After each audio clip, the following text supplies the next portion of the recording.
Mr. Ken Flores. Rest easy, my dog. Rest easy, sir. Oh, look at that chat right there, man. Casey just thought it was a bad thing, but it's actually a good thing. You know, that tells us that we have a working class audience, man, and everybody is officially at work, man. So if you don't catch it now, for sure, catch it later.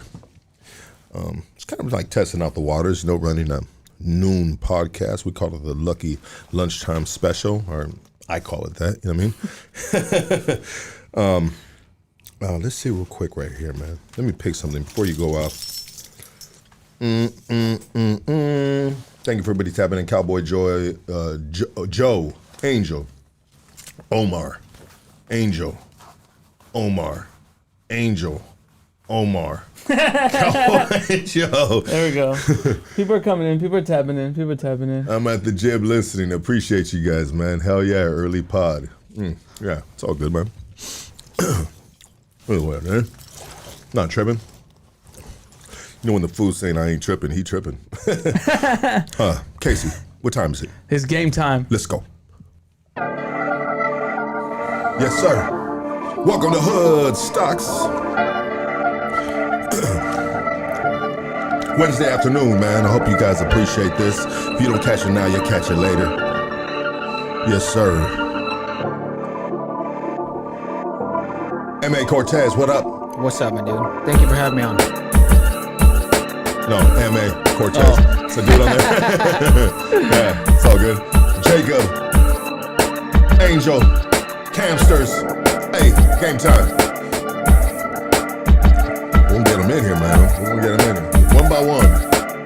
Day drinking. Uh-oh. Angel, don't do that.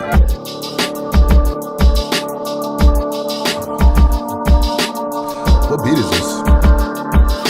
It's not the right beat. Huh? Let's see this one right here real quick.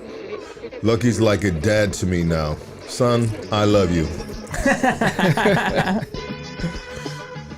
Father figure in this community, man. What up, Lucky? Watching from Northern California. Appreciate you, my dog. Free Canine, yes, sir.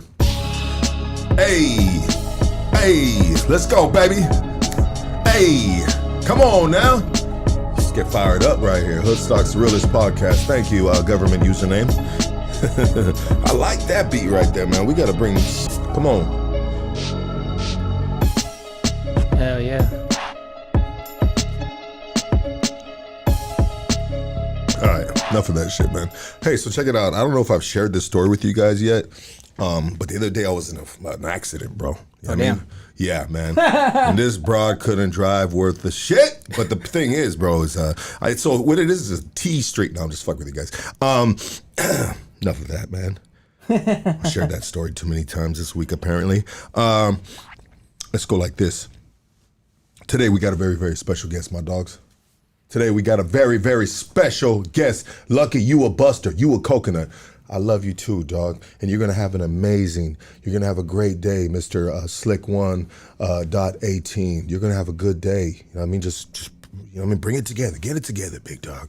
Get it together, man. Stop feeling so bad about yourself that you're, you know what I mean? You're reaching out and trying to attack other people, dog. You're gonna have a good day and everything's gonna come together. You're gonna get your bills paid. Your baby mama's gonna come back to you, bro. You're gonna fix that flat tire on your little hoopty-hoop that you be cruising around in with the system and the motherfucking hubcap spinners. Things are gonna look up for you, my boy. But what you gotta do is you gotta put good energy into the world, bro. You can't just jump on this chat, homie, and just start attacking food that you had never met in person. I don't even know what your face looks like, dog. That's called a keyboard warrior, my dog. You know what I mean? And here at Hoodstocks, we don't like that. Be nice. Today, we got a very special guest. I want everybody to give it up for Army Ranger Angel Cortes. Thank you for having me on, man. Thank you. I've been trying to get on here for since 2023. Oh, damn. I didn't even know that, bro. I appreciate you, dog. I know, but I mean, I'm pretty sure you get a bunch of messages and stuff like that. But have we ever talked in the past? No. Okay. I sent a message one day and I was like, oh, well, I don't want to bug him too much. He'll get to it, but I'm pretty sure you get tons of comments, DMs, emails, whatever, all day, every day. What I do, bro, is I am the worst of the worst because I booked the guest. You know what I mean? I book all the guests, bro. I don't even know if anyone's ever really. Casey's booked one guest, but so I like to do it like that, bro. Yeah. You know, and so many people I talk to, and mind you, I'm a father, day job. Yep. You know, we running this business right here, and so you know I'm up to here with everything, and so, anyways, a lot of great guests slip between my hands because I forget to get back to them. I forget their handle on the DM. Yeah. You know what I mean? And then I go searching for them like, oh, fuck, what was that for? I mean, he had the, bye-bye, you know what I mean? And so if you guys are listening to this, man, please reach back out to me, you know, 100%. And I'm working it out, brother. I'm working the business end out. But I thank you so much, brother. No, man, I get it, man. I'm the same way. I have kids at work, and next thing you know, if you know, because Instagram doesn't have a way for you to be like, hey, let me pin this in my DMs or something, and then next thing you know, couple of days pass by, they're gone, they're lost. Yeah, right? Yeah. The fuck? It's crazy. And so we connected the dots this time because a lot of people tagged you on a post that I put up. And then I almost thought that you slipped through my hands, bro, because we didn't connect for, what was it, Memorial Day? Was it Memorial Day, Veterans Day? Yeah, Memorial Day. Yeah. Memorial Day. I was trying to get a big dog. Yep. You know, we've had a lot of we've had Navy SEALs on here. We've had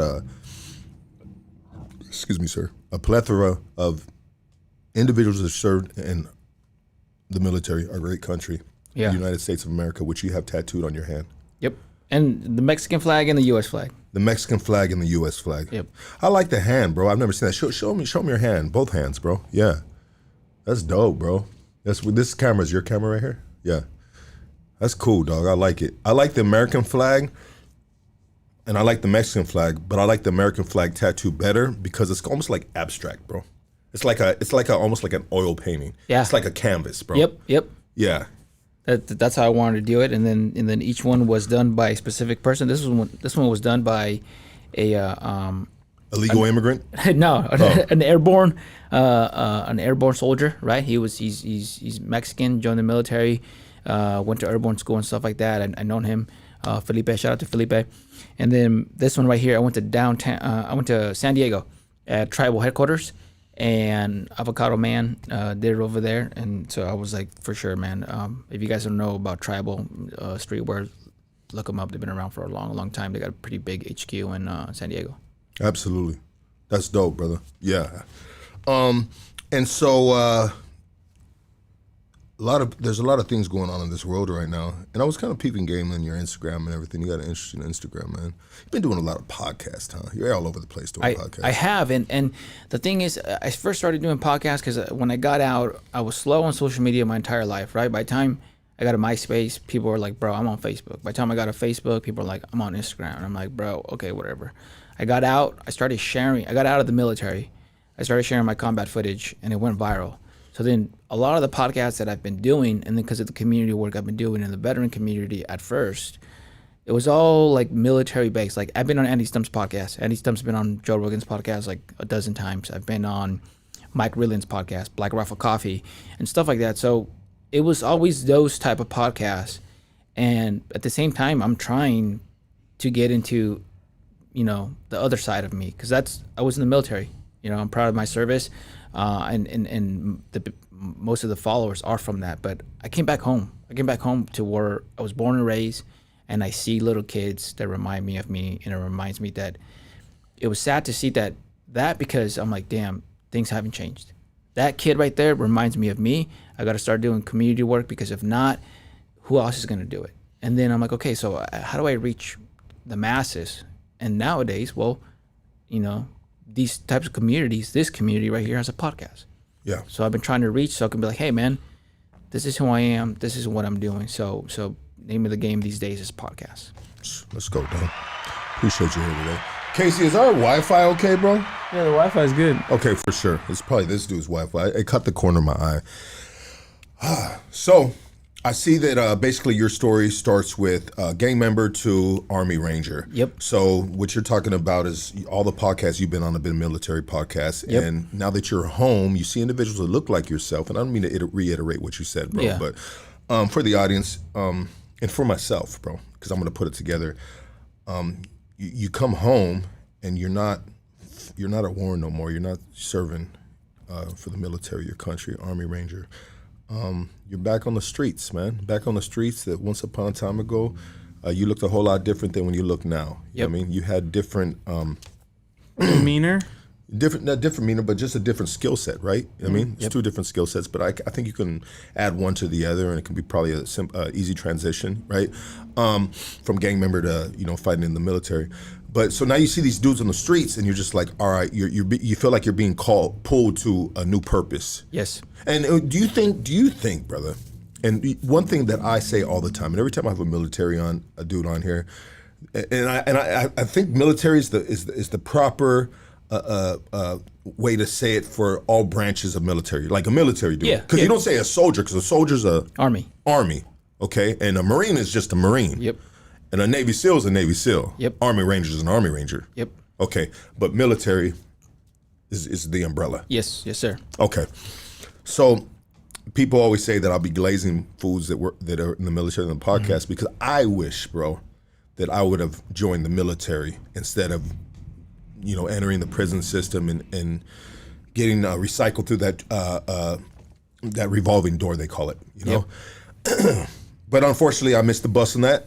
But if I could do it again, 100%, I would have used my anger, my everything that I had, and serve the country opposed to serving the streets, bro. Yep. Where there's no retirement, there's no pension, Yeah. there's absolutely nothing, bro. You get nothing back, bro. You get nothing back, but just a lot of hate to this day sometimes, and a lot of love depending on how you serve your streets. But do you think the best way for some of these kids is to join the military? Oh, 100%. I say that's one of the best options because what it does is it takes them out of the environment. Yeah. It's hard to change when every single day you go back to what you're trying to get rid of. You go back to those friends, right? You go back to those streets. So to take me out and then next thing you know, I'm in some other state that I've never even been and for $1 million I can't even point to on a map.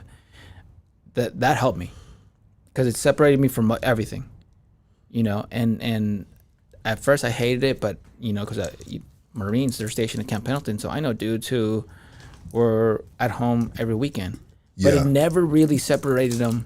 Not all of them, but some of them I could see that never really separated them from their friends, so they would just come back on the weekends and party and fuck around and shit like that.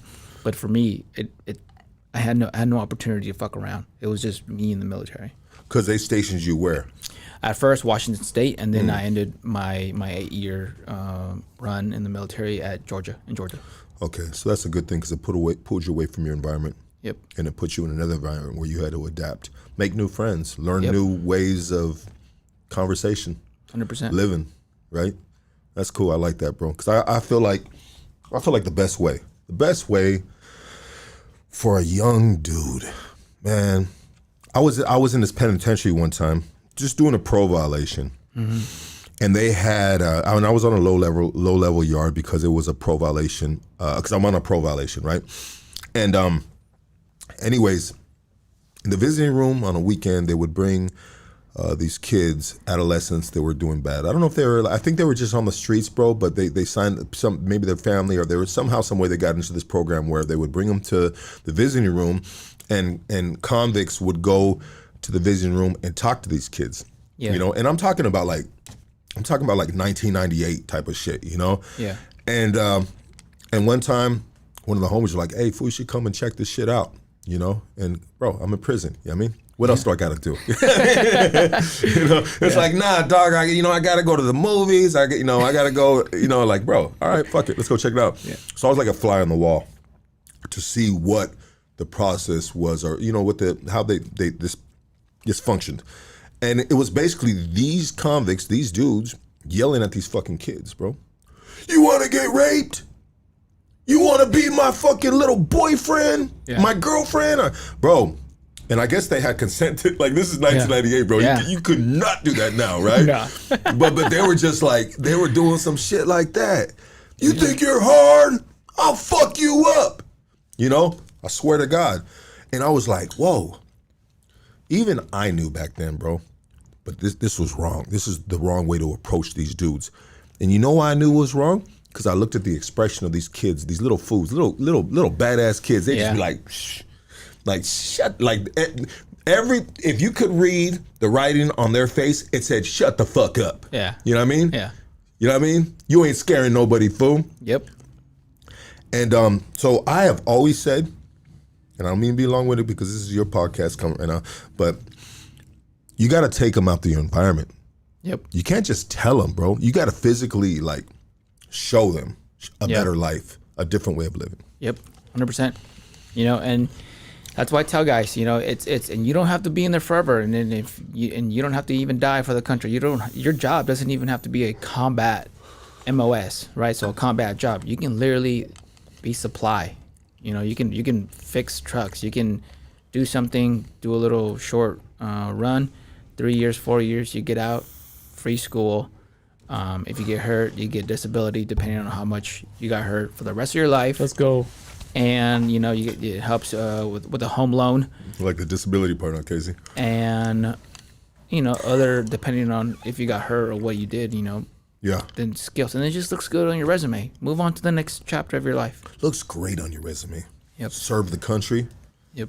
Bro, you can get any job, basically, right? It helps. It helps. It helps, but Yeah. you can't get any job, but it really, really helps. And people, like, depending on the owner of the company or whoever's interviewing the individual, it you know, if they're a patriot or if they maybe have a family member to serve or if they're proud of their country, you know what I mean, they're for sure going to get you before they get Casey. Yep. Even though Casey's got a cute little hat on and, you know what I mean, he's got a long resume of typing and, you know what I mean, all this other stuff, but they're probably going to shoot it to you. Yep. If the owner's feeling patriotic that day, yes. Yeah, if the owner's feeling patriotic that day, and who wouldn't want to have, it's like a good thing almost, bro, like you to hire a vet, bro. Yeah. You know what I mean? It's like a DEI initiative almost. You're right. And I ain't with that shit either. But it is 100%. Good point, bro. 100% good point, bro. But, I mean, would you rather hire somebody, Casey, from them serving the country or the color of their skin? That's easy, bro. Serve the country, bro. You know what I mean? I guess it depends. That's not an easy answer. Well, you got a victim. You got a person that's got a victim mentality because I am this color. Not all, maybe some. All right, this is just a one-sided perspective right here. You know what I mean? And then you have someone that just served the country, bro, and put in some good work for the country. Hey, and if they're brown or black, that's just bonus points. Yeah, There exactly. you go. Little 2-in-1. Yeah, 2-in-1. That's a 3-pointer, bro. It's a half-court shot, like a hook half-court shot, bro. You made it. Buzzer beater. Okay, go on. I forgot what you. No, I was just saying. You know, it's one way. You know, one option in life. One right? option, and it's a really good option to change your life. Yeah. You know, especially if you have nothing, like you have no generational wealth. Yep. You know, moms and pops really can't offer you anything in a sense besides what they've done by raising you, feeding you, making sure you're okay. 100%. I mean, and that was my case, man. I'm the first one in my family to be born in the United States. My parents were hardworking, especially my dad. Super hard worker. I'll give him that. I think I got my work ethic from him, from watching him get up at 3, 4 in the morning, go to work until the sun goes down, and drink. But no matter how much he drank, the next day he was fucking up 3, 4 in the morning, working all day, no matter what. And I think I got my work ethic from him. But besides that, man, I mean, he was an alcoholic. You know, get beat up at the house. So I didn't really have many options. Yeah. And that was probably the thing I did that really saved my life. Who pointed you in that direction to go that direction? Well, nobody, you know, because I didn't have anybody in my family that was in the prior military. But the thing is, I realized after a while is that I wanted the things that I saw on the TV and movies because I didn't have that. And what I mean by that is, or I wasn't that. In other words, these guys were physically and mentally strong. You know, they cared for each other. They would fight and die for each other. And I didn't have any of that in my life, and I wasn't that at all. So I wanted that. You know what? Since I was a kid, I was always kind of like an alpha type of dude. Mm-hmm. You know, sometimes alpha dudes come up short in little things as a kid, right? Whatever. You know what I mean? I wasn't superior to everybody else, not by far is what I'm trying to say. But I had like that mentality, right? You know, like a dog mentality, like I bite your ass, fool, you know? and I always wanted to. I think all young dudes that have that type of mentality, they idolize and they see those movies, like you said, you know what I mean, and they want to be a superhero, bro. You know what I mean? Like, I got superhero qualities. You know what I mean? Yep. I can do it. You know, and so, you know, you felt the same way in a sense, huh? I did, and then also, you know, I had a bunch of people telling me that, you know, nobody loved me, that I wasn't gonna be shit in life, and so. If that was true, guess what, man? If I'm not shit, well, let me figure that out. Yeah. I'm not gonna have somebody tell me and then me be like, oh, okay, and then not do anything. I'm gonna go pursue what I want to go pursue, and if I fail, well, then I know at the end of the day I tried my best. So absolutely, man. I was not gonna take somebody telling me what I was worth to be like, okay, well, I guess that's what it is. Yeah, for sure. And sometimes when you're treated less, you feel like you're worth less. You know. Yep. And it can really put a chip on my shoulder, and it can put a chip on any person's shoulder, you know, where you just, you're not playing that, you're not feeling that, and you're, how do you say it, bro? Reactive towards that, you know what I mean? And not in a good way, you know? Yeah. And so you're an Army Ranger, bro, so I don't know the specifics of an Army Ranger. Yeah, so almost every branch has at least one special operations unit, and Army has, you know, they have Green Berets, they have CAG, which is, people know it as Delta, and then they have Army Rangers. So I was in for about 4 years, and then I would see these special operation guys, and I was like, you know what, man, I want to go for it. And so I trained myself up with the help of my friend, and I went to selection, and ever since then, you know, I never looked back, man. It was I just started skyrocketing in life. Okay. And so what is an Army Ranger, what is their job to do? Well, the biggest thing is, you know, airfield seizures, right? So you have an airport and an airfield.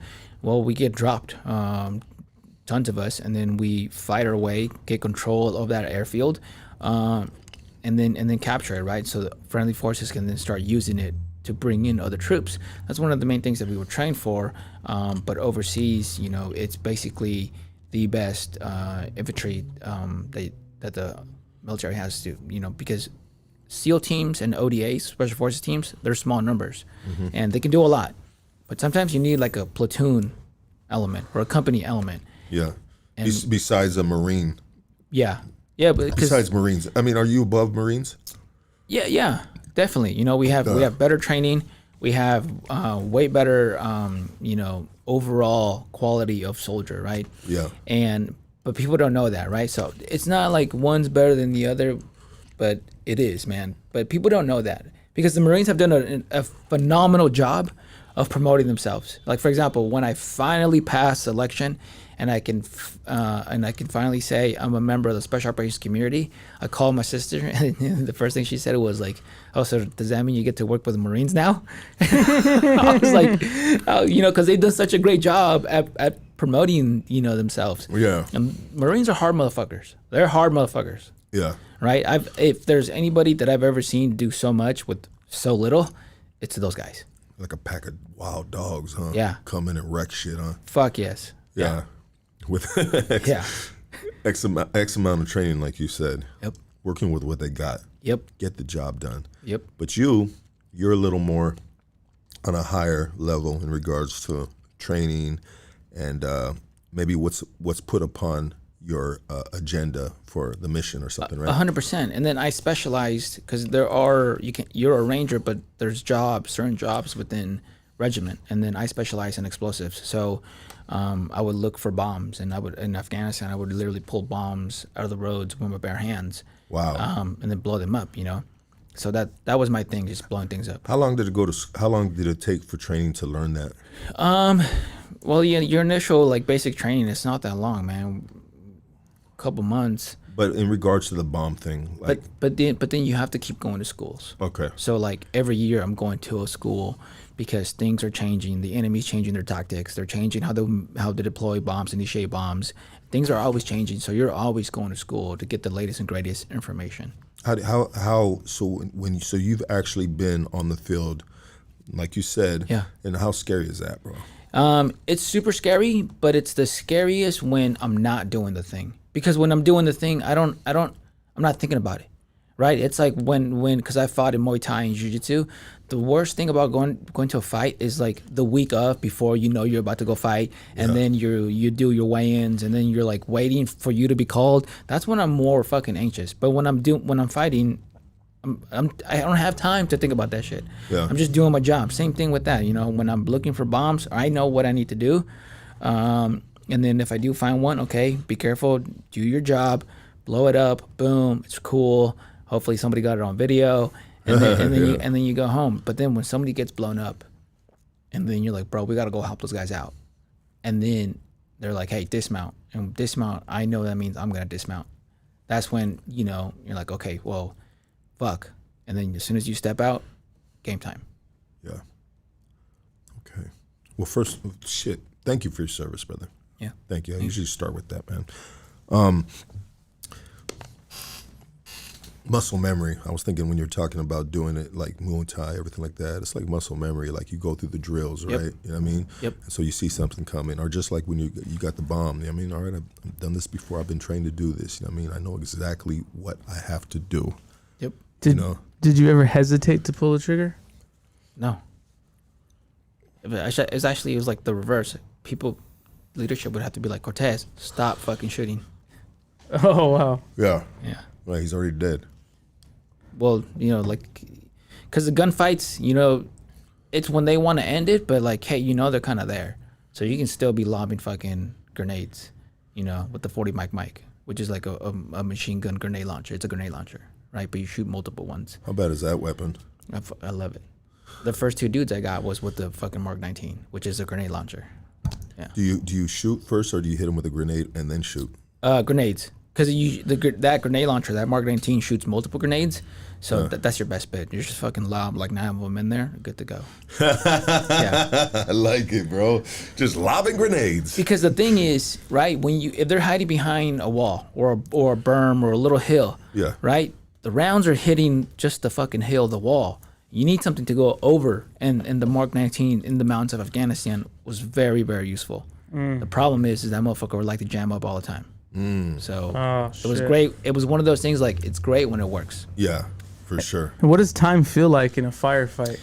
You know, it's like seconds or minutes or hours and hours or days. Because sometimes you'll be like, oh man, that was a fucking long firefight. It's probably like hours, and then meanwhile you're probably thinking like it's probably like 30 minutes, 45 minutes. Yeah. Everything happens fast. It's like a fight, bro.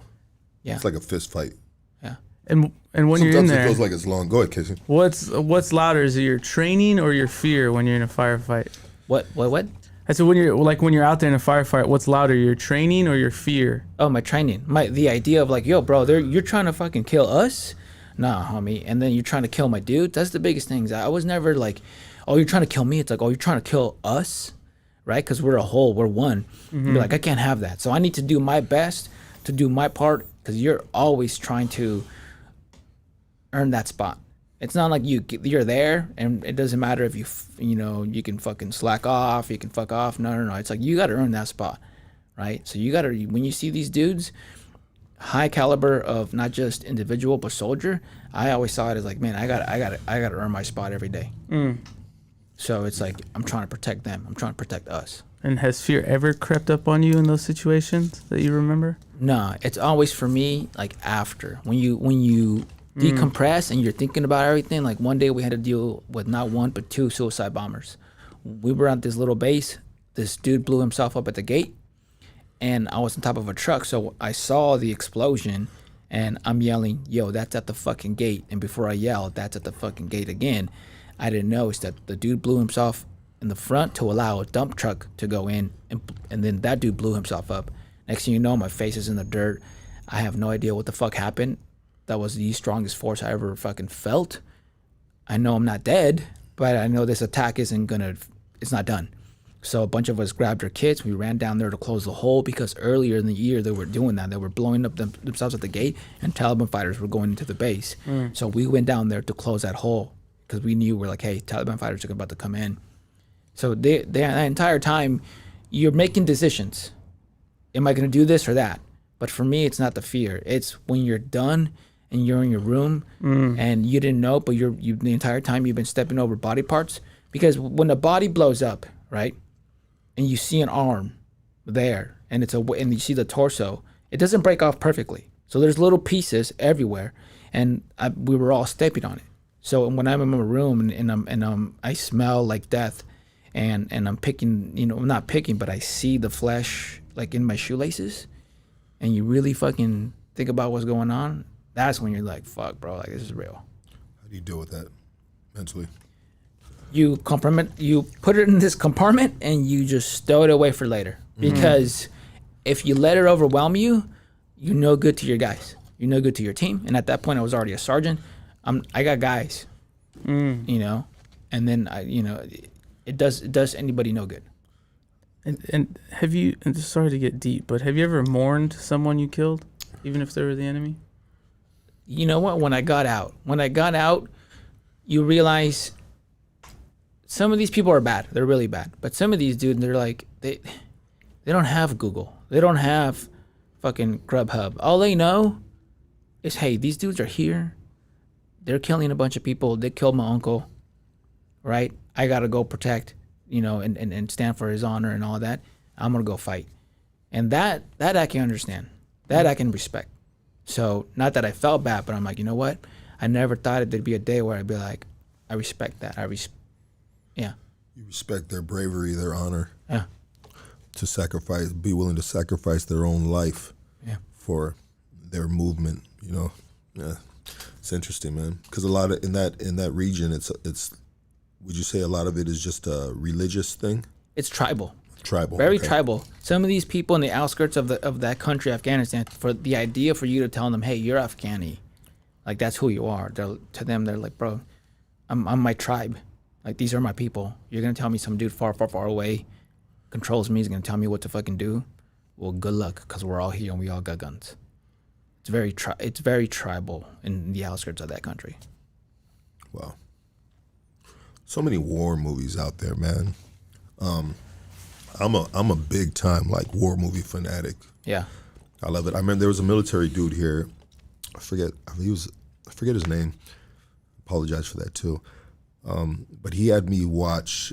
He recommended me to watch The Pacific. I think that's the name of it. Yeah, that's a good series. Yeah. That's a good series. Wow, bro. I watched that all in one day, bro. Every single episode. I've seen a lot of those movies and series like before the military, but then when I got out, you catch something different. Because before I went in, I was just, the talking was kind of boring to me. I was like, I want them to fight. I want those action scenes. And I wouldn't really pay attention to the dialogue. And then now after going to war, there's so many these things that some of these movies, I'm like, there was an advisor for that movie or that show, and they knew what they're talking about. Because you don't know that happens, or you talk about that, unless you've been there, right? And it's these tiny little things where you're like, bro, yeah, that's real. What's the one movie? Since I'm talking about series of movies. The movie with what's his name that was he was the sharpshooter. He was the and then he got out finally, and then he got killed by a veteran. Help me out real quick. That's Chris American Kyle. Sniper. American Sniper, Chris Kyle. Yeah. Fuck. The actual dude's name was Chris Kyle. Yeah, right? yeah, Chris Kyle. Yeah. And the dude that played him, what was his name, bro? Bradley Cooper. Bradley Cooper, man, a great movie, a great actor, and he also did a movie with Lady Gaga, which was a good one too. He was like a country singer and shit. I don't know if you've seen that one, bro. No, I didn't see that one. No. Super good, bro. Star is Born. Star is Born. Yeah, my kids love that movie. My girls, they're girls. What? Yeah, but just to like see some of these movies, because if you haven't fought like myself, in case a lot of this audience right here, is what we know is what we see on movies. You know, when these men come back from combat, they come back from the Middle East overseas, and now they gotta just like adapt to just a civilian life. Yeah. And then they depict their emotions and the way they are. They see a loud sound. Yeah. Yeah, I was never like that. For sure, you come back from war with something. You can't. War can't touch you like that, and you don't come back with something. So for me, we didn't live in a base. We were doing village stability operations, which means we took over a house in the valley, and we fought the Taliban out of that house. That would be like the equivalent of a gang unit going to the deepest Hood. taking over a house and being like, we're gonna fight out of this. So they're not coming out of a police station. They're not, with big old walls and everything. So we fought out of there. So sleeping with a rifle to me was normal. My grenade launcher right next to me, loaded, ready to go. That was normal. So when I went home, I grabbed my AK, I loaded it up, and I just laid it right next to my bed. And God bless my wife that she didn't say anything. Right? I just assumed and I felt like I gotta be ready. You felt safe. I felt safe. I gotta, and then somebody might try to come. And then after a while, instead of having it right next to me, I put it against the wall. And then after a while, after having it against the wall, I put it in the closet. And then after a little bit longer, I just put it away. I had to work through it, right? And then obviously then mourn all my homies, because it wasn't like I was trying to be hard, but when my homies would get smoked, I was like, yo, this isn't time and place to start crying or mourning. I gotta do that when I get back. And then when you get back, sometimes you do it, sometimes you don't. And then, you drink a lot. But once I got finally out of the military, that's when I truly let it out. That's when I remember I got out and I forgot, hey, the war is still going. And my friends are still in. So when my homie got smoked, I remember I cried myself to sleep in my wife's arms, and I cried really hard. And it was the first time I allowed myself to cry, and it was for everybody, not just my homie who just got smoked. Wow.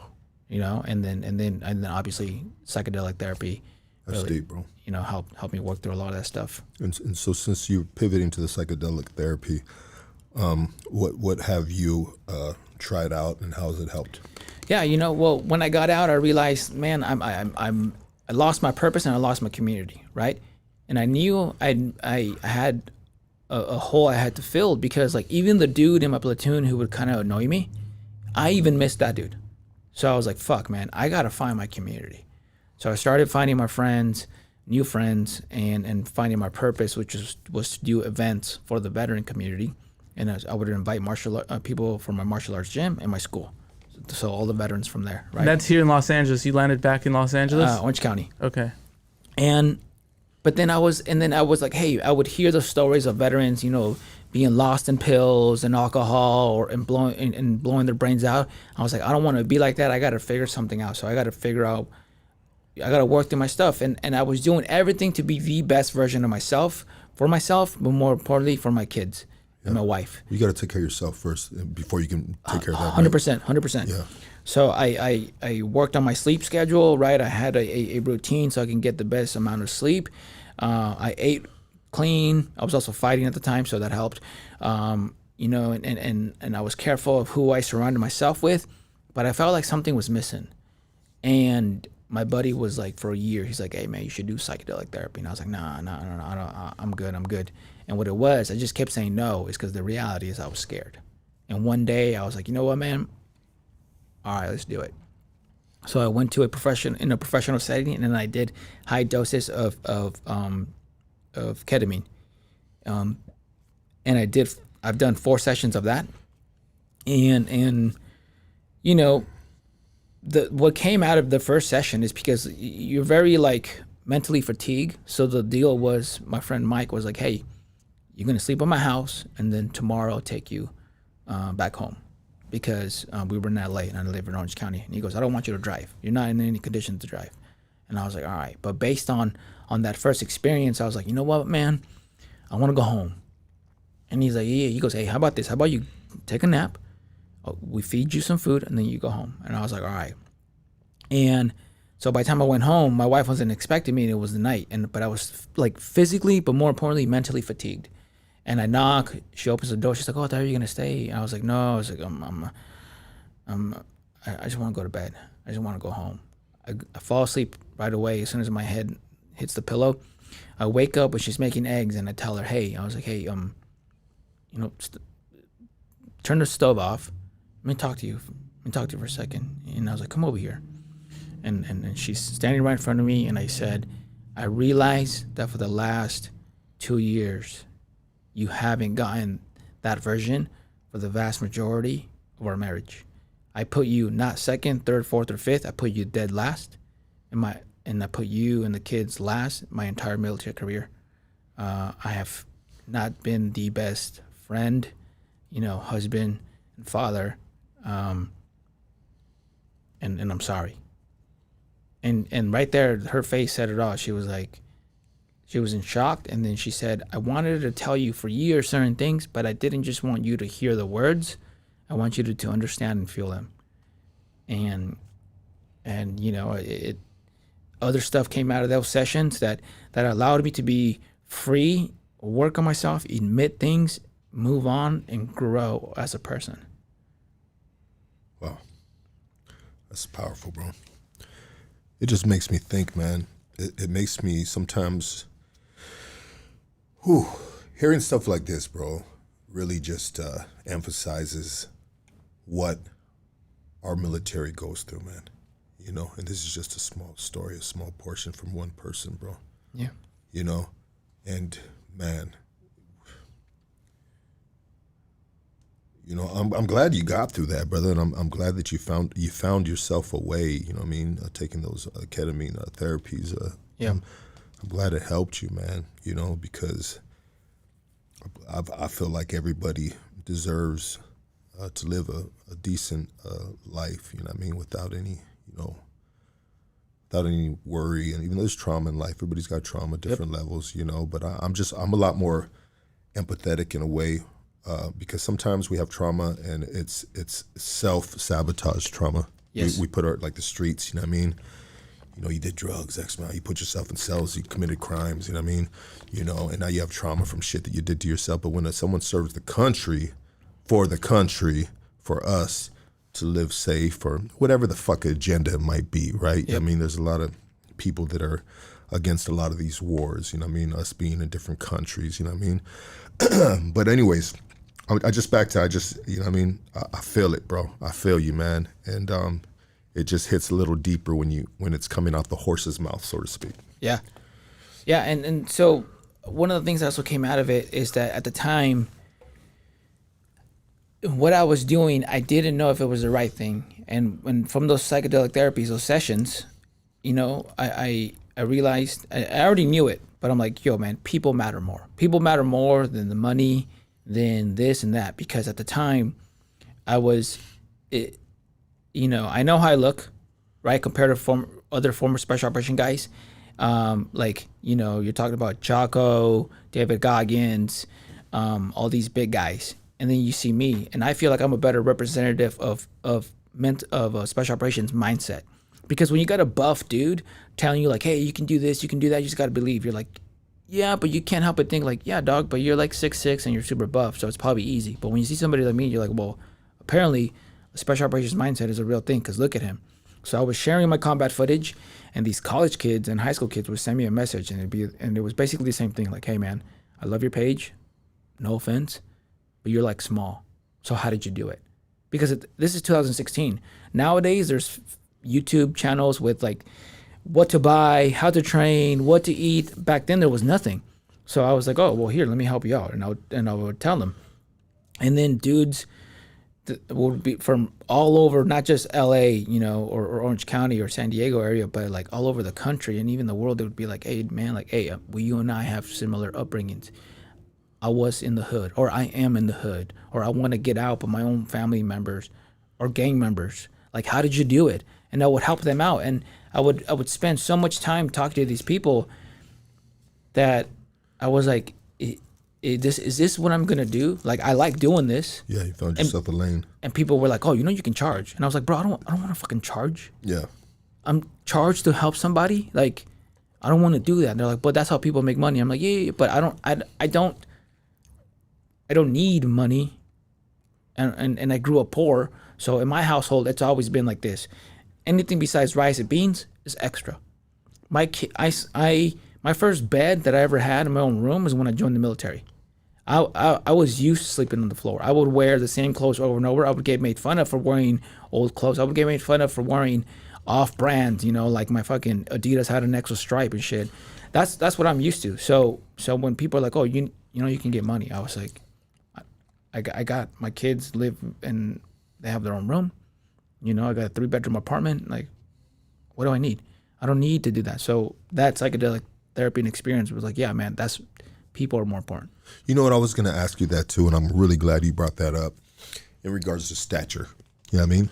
You know, and if you really think about it, if you're just a big old fucking buff dude out there, you're just a big old buff target. You know, you're a bigger target. Yep. If you're a small dude, you calculated, you know what I mean? You can potentially be in stealth mode, right? Yeah. In a sense, right? Yeah, yeah. No, I mean, you're not wrong, man. I remember a mission where we're literally trying to take this guy out we're going to catch him as he's in his vehicle coming down the driveway, and I'm literally behind a bush. Yeah. And a big motherfucker's not going to do that. Yeah. And when I pop out, I'm pretty sure he didn't expect some dude with fucking night vision to come out of a fucking bush. Sick. Right? So, you know, and that's what I was doing, and that's what I've been doing is helping people out, because I realized I'm like a bridge between worlds, right? My face was literally on the official website of the United States Special Operations Community, while at the same time being in Santa Ana at the No Man's Land Lowrider Show. You know, and I'm friends with this person and that person, this community, that community, and sometimes it's conflicting things. Like for example, we were training SWAT teams because I'm part of a company called Defense Strategies Group, part owner of that, and we have a training facility here in LA. I was training SWAT teams in New York, and I was telling them a little bit about myself. And afterwards, one of the SWAT team members goes, "You know, man, I never considered that people would just sell drugs for a while because that's their only option, and they were just doing that until they got out." He goes, I wasn't raised that way, but if I was in your shoes, maybe I would do that. I would like to think that I wouldn't sell the drugs. Yeah. But I don't know what that feeling is. And seeing you and hearing you say like, hey, that's what I used to do. And then when I joined the military, I was done. You know, I was like, I never considered that. I always just thought everybody from those communities was bad. Yeah. But then here you are, and you're somebody I respect and look up to. You're training them. Yeah. Yeah. And that has happened every single year. And the bigger this company gets, the further I get into that world, and the more I get to talk to, more people I get to talk to.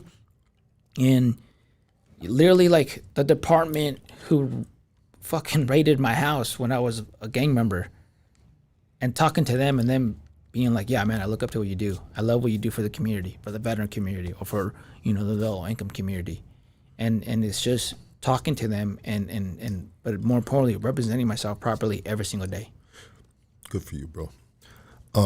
And I was thinking about it coming up to this podcast, and then I was looking through your Instagram, and I was seeing that you do train law enforcement, so on and so forth. And I was like, damn, this is the closest to a police officer that we've ever had on this platform, right? Yeah. You know, because you train these dudes, you know? And I was like, it's pretty interesting, you know what I mean? And I was I've been very, very intrigued since we talked, since we booked this day, bro. I was looking forward to this, bro, you know? And it's pretty impressive, you know, where you're coming from, the street side, you know, your first generation, you know, and what you're doing now. You know, you chose a prosperous road, right? Yeah. You know, opposed to a big percentage of the community. I think old boy was saying like 46% of Latinos are incarcerated in California, you know? Damn. Yeah. That was a number the homeboy threw out, right, Casey? Yeah. If you remember. And so, anyways, here we are right now in 2025, and you know, we got are you in support of all wars? No. After this is what happens, man, and specifically what's happening with Iran and Israel and all these other places. I have a kid now, and I've gone to war. I was 12 when when 9/11 happened. I didn't think I was gonna make the war. I made the war. Wow. Now my son is 13. If these things keep escalating, and he's super patriotic, right? He. My boy. Okay. Yes. That dude might join, especially if they attack here in the U.S. He might join. And my problem is, especially what's happening here in the States, is when I joined, they were like, hey, you know, we can give you citizenship. And I was like, bro, I was born here. Yeah. And they're like, well, during that time when they need numbers, they give people citizenship. I'm like, they're not treating us that great, right? Mexicans, brown people, and they're gonna want us if things escalate. My son might join, and even though it might be a noble cause, because like if they attack here, Yeah. at the end of the day, why is it that the poor keep dying? Immigrants die for this country. They have, and when they need us, when they need the numbers for war, that's Yeah. when they like us and want us. It's okay to be an immigrant, right? Yeah. And then old people get rich. Yeah. But then at the same time, in reality, look, this is the thing about Iran. Iran supplied, trained people to make EFPs, which is something I would have to deal with in Iraq, right? They have funded multiple Islamic organizations to attack us, right? They've been an issue forever. And then now all of a sudden, and some people might think like, oh, just leave them alone. But what people don't understand is that even though you here listening have never done anything to them, and maybe you even in support of them, at the end of the day, a lot of them, the true Islamic radicals, they're not going to like you. Yeah. Because you're not a Muslim. Yeah. They will never like you. And there's a lot of Mexicans in support of Iran. Which blows my mind, because I understand the struggle part, like, oh, hey, they're being oppressed or they're, being picked on or they're whatever. I understand that part, but I'm like, my friend, do you know, like, They will fucking kill you. they will cut your fucking head off. Yeah. You are not them. And you might have a friend who's from there, but that friend that you met at school or at work, guess what? That dude is not the representative of these extreme Islamic groups. He's not. And then if people like ISIS, if they get their fucking hands on you, they're gonna kill you. They killed Syrians, their own people, but because they were Christians or Catholics, they fucking cut their heads off. And that's something people can't wrap their brains around. But this is multiple things are happening, right? Are rich old people getting more rich by attacking them and have their own interests? Hell yeah. If they attack us, do we then need to just keep letting them attack us, or do we attack back? And then no matter what people may not like what the U.S. is doing or whatever, at the end of the day, we live here, and you probably want the U.S. to be number one. Because if not, if we're not number one and we turn 2, 3, 4, or 5, guess what? People are going to start doing shit to us because now they can. Well, how do you feel about a lot of, and let's just speak in regards to the a lot of Latinos out here on the left. Yeah. They really stand with Iran. They with the justice for Iran, our justice for Palestine. Yeah. And I get that where their heart is at, right? It'd be nice if we all just left each other, let it be. We're all good neighbors, and there's a utopia here in the world. That has never been the case. I don't think that's ever going to be the case. It doesn't mean that we always have to be going to war, no. But I remember I had my own family member that was kind of like that. And this is when I came back from Iraq, and I was like, hey, how come? I was like, hey, I came back from Iraq, and then they said something in the living room, like, why can't everybody just leave each other alone? They're probably, and then let everybody be. Then they became LAPD. Yeah. And after less than a year, I was like, hey, what about, everybody just leaving each other alone? And then now they saw the world. Yeah. Right? Not just what they learned in college, not just what maybe a friend told them. Now they're out there. And they have to associate with people that they, not on purpose, but normally would not associate with. And now they're seeing that there's true evil. That even if you left them alone, people, right? They will take advantage of it. They will try to steal from you. They will try to rape you. They will try to kill you. So there has to be a force fighting that evil. Yes, sir. Right? Does that force always do the right thing? No. But you have to understand what they're getting themselves into, and it's not pretty. And you're trying to put that in a bow in a box to make it nice and clean, but it's never going to be clean. Amen. Do you think that? How do you think Trump handled this recent time with Iran bombing the nuclear sites, and he pulled the little pump fake on them, had some stealths going one way, had the other ones going the other way. He said, "I'll give you 2 weeks," and 2 days later, he said, "Within 2 weeks," and 2 days later. So, yeah. How do you feel about that, bro? When I was training people on the range, and because my head was so into the ice raids and stuff like that, I was like, look, man, I need to because my buddy was like, "Hey man, you're not even here, are you?" And but not in a mean way. Like he can see that where my head was at, and I was like, you know what, right? Let me focus on here. We're at the range Because the ice raids were bothering you. Yeah, Yeah. because I got family members that being affected by this stuff, but we can talk about that later. But so then to joke around, some of the guys, I was like, "Hey man, how old are you?" And they're like 25. I was like, "Hey, don't worry, man, you're gonna make the fucking draft." And they're like, "There's not gonna be a draft." And I was like, "Bro, in World War II, people were like, hey man, in World War One there wasn't a draft. There's not gonna be a draft." And then they had a draft. And then years passed, and then Vietnam came, and people were like, "Yeah, the draft was in World War II. That's a long time ago. There's not gonna be a draft now." There was a draft in Vietnam. And half that people that had made that joke too at the range, they didn't even know there was a draft in Vietnam. They're like, "What? Yeah. There's a draft there?" And I was like, "Yeah, there was." What makes you think that there won't be a draft now? And the idea of like, fuck man, I might be drafted or I might have to go to war. A lot of people were like, "I don't want to go to war." I'm like, "Bro, then what's all this training for? Yeah. What's all this running and gunning?" They're like, "Well, if they attack us, then yeah, I'll go, but I don't want to go." And that's the thing. And then I get service, and I'm like, "Oh shit, he fucking bombed Iran." That's crazy. I was like, I was joking about a World War III, and this fool is over here, possibly leading us to World War III. Yeah. So that's scary. It's not scary because I got a kid, and if he wants to join and he dies because we get attacked here, we get another 9/11. That's gonna make me sad.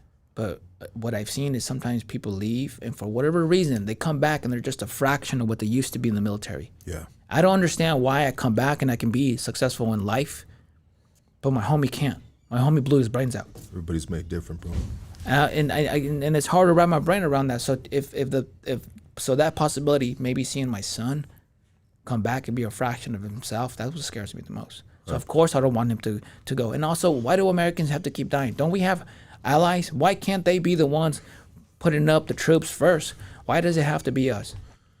So I didn't like it. But again, like I said, you can't deny all the stuff that Iran's been doing. You can't. So we're in a tricky situation.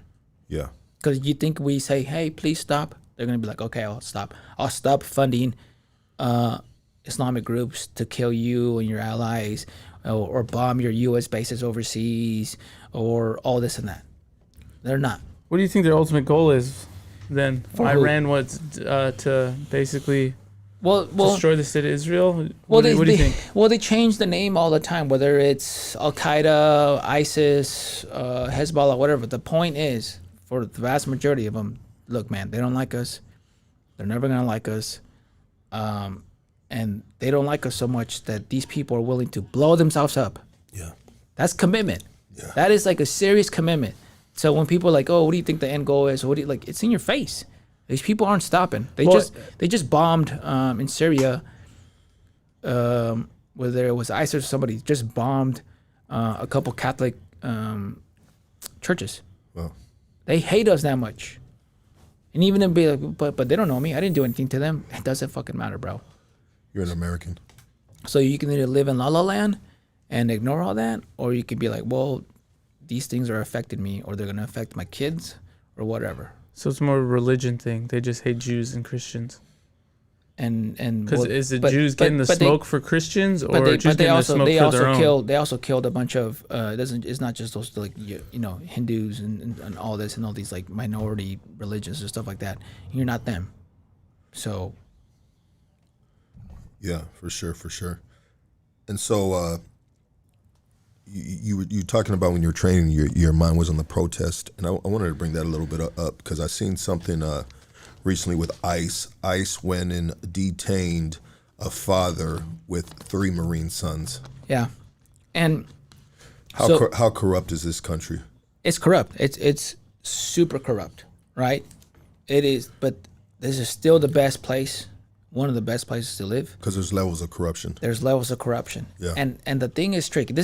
So the ICE raid started happening broad daylight on Friday. Saturday we had a quinceañera, and I called it. I sent a message to to some buddies, and I was like, look, man, I was like, this is gonna escalate. And the way they did it, based on my experience, right? For tactics, it is not the best to do things in broad daylight, in that fashion, in that manner, that was a message to us. Am I saying that everybody in home defense, what is it? Homeland Security? No, not Homeland Security. Home defense security, whatever. The people who are being attached to ICE, right? Oh, okay, yeah. Are all of them racist? No. But if I was a racist and I fucking knew, hey, there's a job that I can legally get rid of these fools. Yeah, that's the job to get. Well, then it's not too crazy to say, hey, these people have probably gravitated to these positions.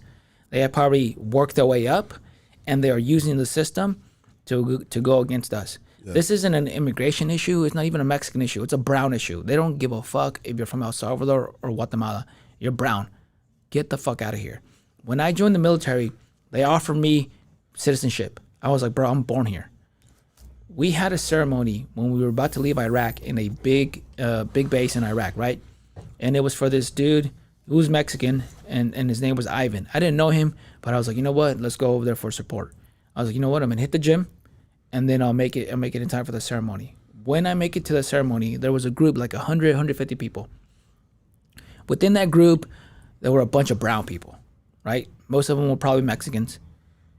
But then there was a second biggest group there, and they were white people.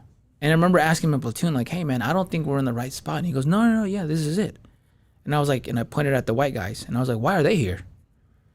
And all of them were like, what, you thought Mexicans were the only illegals? And I was like, yes, motherfucker. I joined the military when I was 17, right? Yeah. So now I'm 19 in Iraq. I was like, bro, all I ever saw on the news was Mexican this, Mexico that. The newspapers, everything was Mexico. Everything was brown. When is the last time you ever seen on Fox News a bunch of white people getting tackled and being like, we're taking them back? Yeah. Never. Yeah. So, yeah, of course I thought Mexicans were the only illegals here. So me and then all of them at the same time were like, no, there's a big community of Irish, there's a big community of Russian, there's a big community of this and that. Yeah. And in their respective states, right? Because, you know, not everybody lives or came from California in my platoon. And I didn't know that.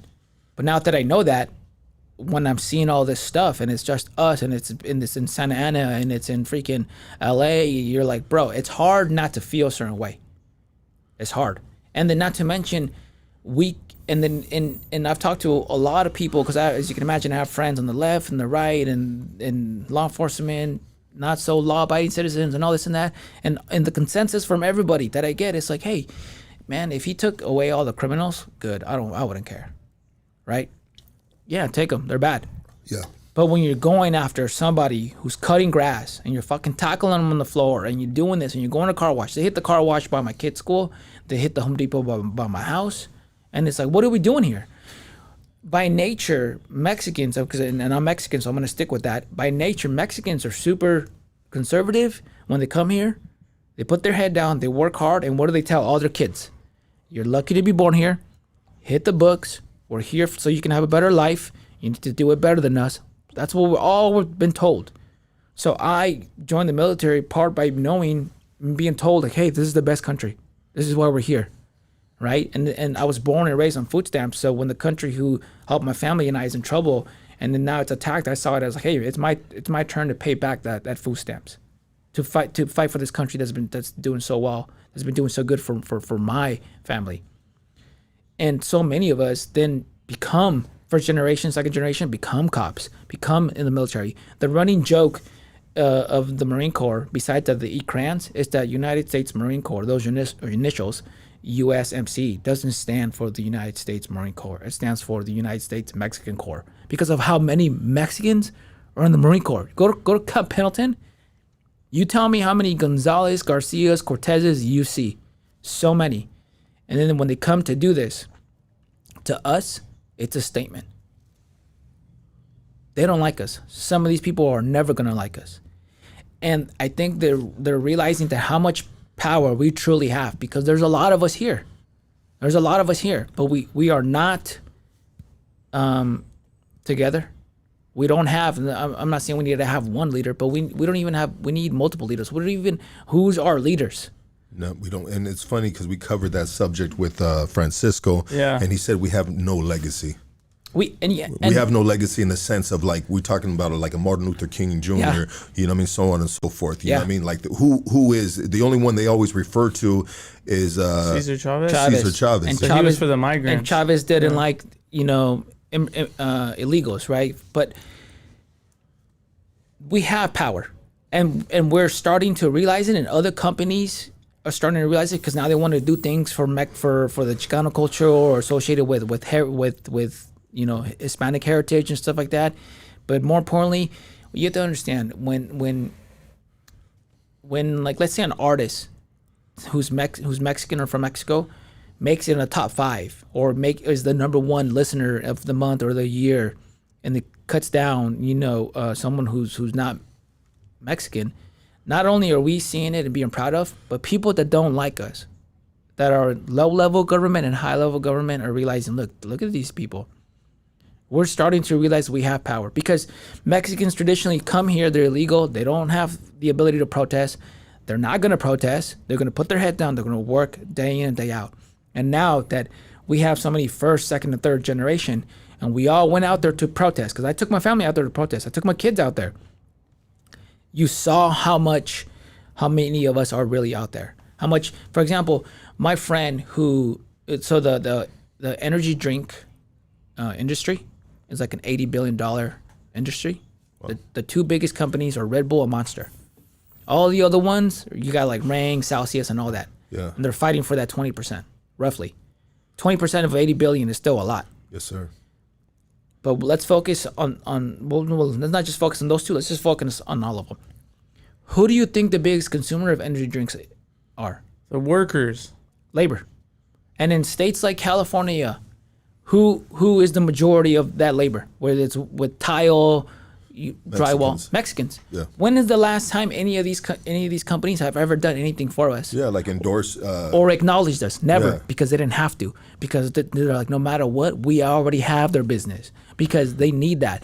And when he told me that, and because I go to shooting at the ranges I use, or at Snowmore or Pyru, I then started realizing, seeing it. Like, if I go to the 7-Eleven to get some water because it's gonna be a hot day, there's like 6, 7 Mexicans, and they got 2, 3 Monsters or Red Bulls in their hand. They know they have that business, right? So they're never gonna do anything for us, right? But now we're starting to realize that we have power together, right? So when my homie started Listo, I was like, bro, I'm gonna help. I'm gonna support you no matter what, even if it's extra. He's Mexican. He's Mexican. Let's show him the can right here, bro. Yeah. Bro, Listo, right? Where can they cop that at, bro? Bro, if you go to Listo, right? Listo, Google Listo, and on their website they'll say, hey, locations. They got plenty of locations here. But when he told me that, I told him, I'm gonna help you out and be as successful as you can because we need this. These companies have not done anything for us. We need to, and this is before the ICE raids. I was like, we need to vote with our dollar, right? Plug me with this guy so we get some sponsorship right here, bro. Yes, sir. Please. We need to vote with our dollar because before the ICE raids, one of the things that while I was working for in the low income community, right? 2 years ago, I gave about 10 G's worth of skateboards all over East Los, Sick. all over Orange County, even San Diego, and it bummed me the fuck out that like, these areas have these issues, and when I would throw an event like, hey, free skateboards, I would pack Santa Ana Skate Park. I would pack this park or that park. How many of those companies have even acknowledged us? You're gonna tell me there's not a Mexican dope skater out there that can? I mean, P-Rod, but that was like it. No, but that's one though. That's the problem. Yeah. Good, that's one. But you're gonna tell me P-Rod is the only Mexican or who's good at Hispanic who's good at skateboarding? Yeah. Dog, go to Venice and you just sit there. But a bunch of Mexican kids killing it. Yeah. Yeah. But sometimes, and I'll be honest, sometimes that community is very white, so they get, if we could say, whitewashed into that white community. 100%. 100%. Unfortunately, they don't. Yeah. So instead of just focusing like, hey, they're not doing things for us. How about a Mexican makes a skateboard company, or how about a Mexican does this or that? So when my homie was like, he told me that about the energy drink industry, I was like, I'm gonna support you. Yeah. Before that, I would go to fucking Sam's, or not me, my wife, and she would buy cases of Monster all the time. Yeah. I'm like, you know what? No, I'm gonna support you, homie. Yeah. It's extra. Who cares? I don't care. And I want to let me- support you. Let me break down. So Latino purchasing power in the United States is over $3.4 trillion. That makes Latinos the 5th largest economy in the world, right? Measuring that standalone, larger than countries like UK, India, and France. Listo Sport energy drink, man. Make sure you guys go to Google, type it in, man, and support this brown company. So, back to the ICE raids. So that made me mad. That made me mad because it was a message to us. I feel like they're trying to put us down because we're starting to realize that there's a lot of us. We have power in numbers and we have power by the dollar. The 5th largest economy in the world. Let that sink in. $3.4 trillion. The 5th largest economy in the world. Yeah, 100%. United States Latinos. So, we got caught slipping. As a community, we got caught slipping, and they're sending our uncles, our moms, cousins, brothers, and sisters back. Oh, actually, there's a cold one in there. There's still another cold one. The cold one, though. Back to Mexico, and I hate it. I hate that the way that they're doing it. And we can do something, and it's not going to be something now to fix, right? We can't. We can start if you keep recording them. It helps because they gotta watch what they're doing, and if there's any discrepancies of what they say, what happened, we have footage for the people. But what I'm saying what we need to do is, and I would see a lot of people be angry. We need to be strong. We need to be whatever. Since I've gone out in 2016, I would invite people from my martial arts gym, my boxing gym, right? Hey, let's go to the range, and they're like, oh yeah. Some of them would take up me up on that offer. But now I see them being like, hey, we need to be strong. We need to unite. If you truly care about the people, our people, you would hit the books. You would hit the gym. You would hit the range. It is hard to put down somebody, a group, when they're physically and mentally strong and well-armed and trained. Let's go. Absolutely. 100%, bro. And so it's up to us. We got the numbers. Numbers brings power, but we need to individually set ourselves up to look good, feel good, talk educated, get educated, right? Yep. Talk educated. I'm sounding not very educated talking like that. But hey, so they asked me what this tastes like. Who is that? Somebody asked me what this tastes like. And this is Jamaica right here, dog. And Nice. It is bomb, bro. It's good, dog. Very good, dog. Listo energy drink. Let me break off into these ads right now. Yeah, let's pay some bills. I gotta pee, bro, and Yes, then sir. we'll come back. Thank you. This has been great, brother. Let me see that can though, real quick, just so I can show the people over here too. Yeah.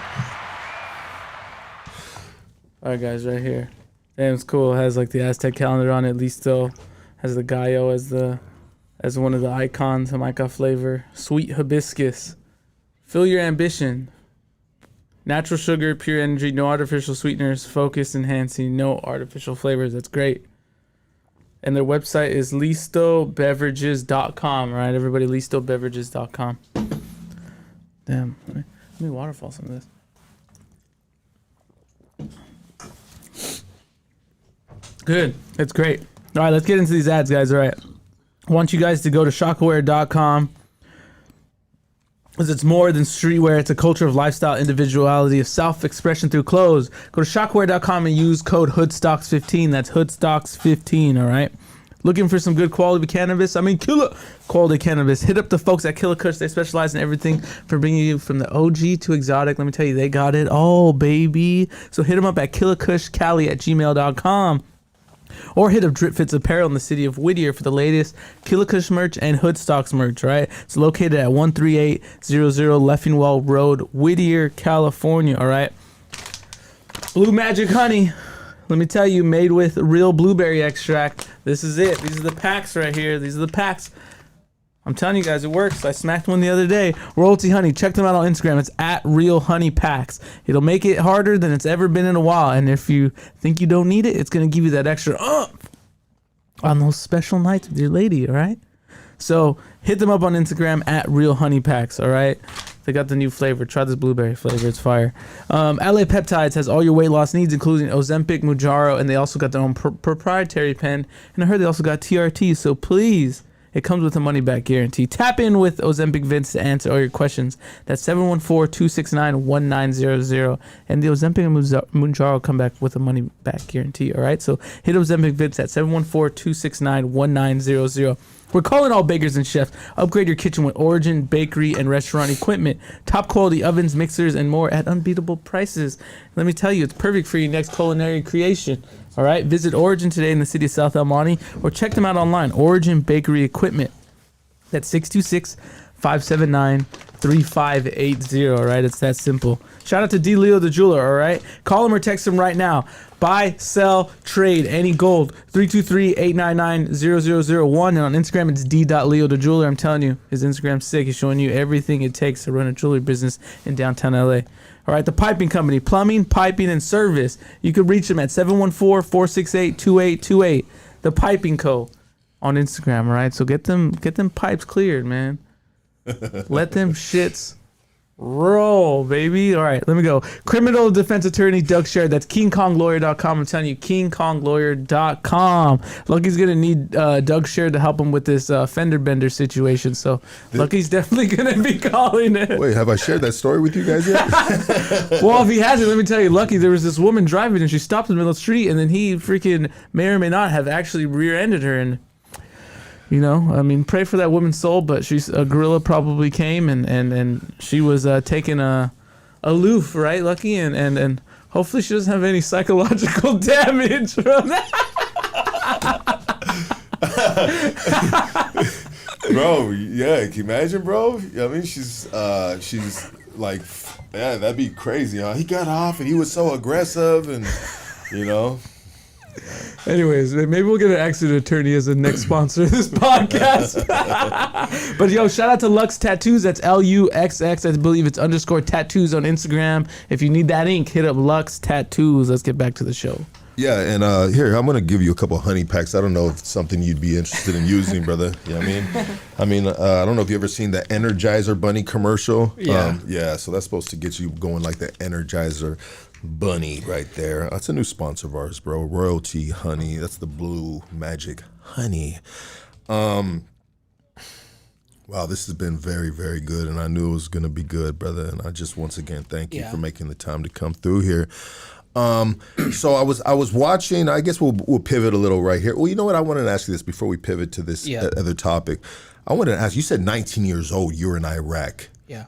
Okay. How was like we talk about like culture shock, right? Yeah. How was that, bro? That you have to understand. Like, my family came from Mexico, so everything's Mexican at the house. The radio, the TV, right? Spanish.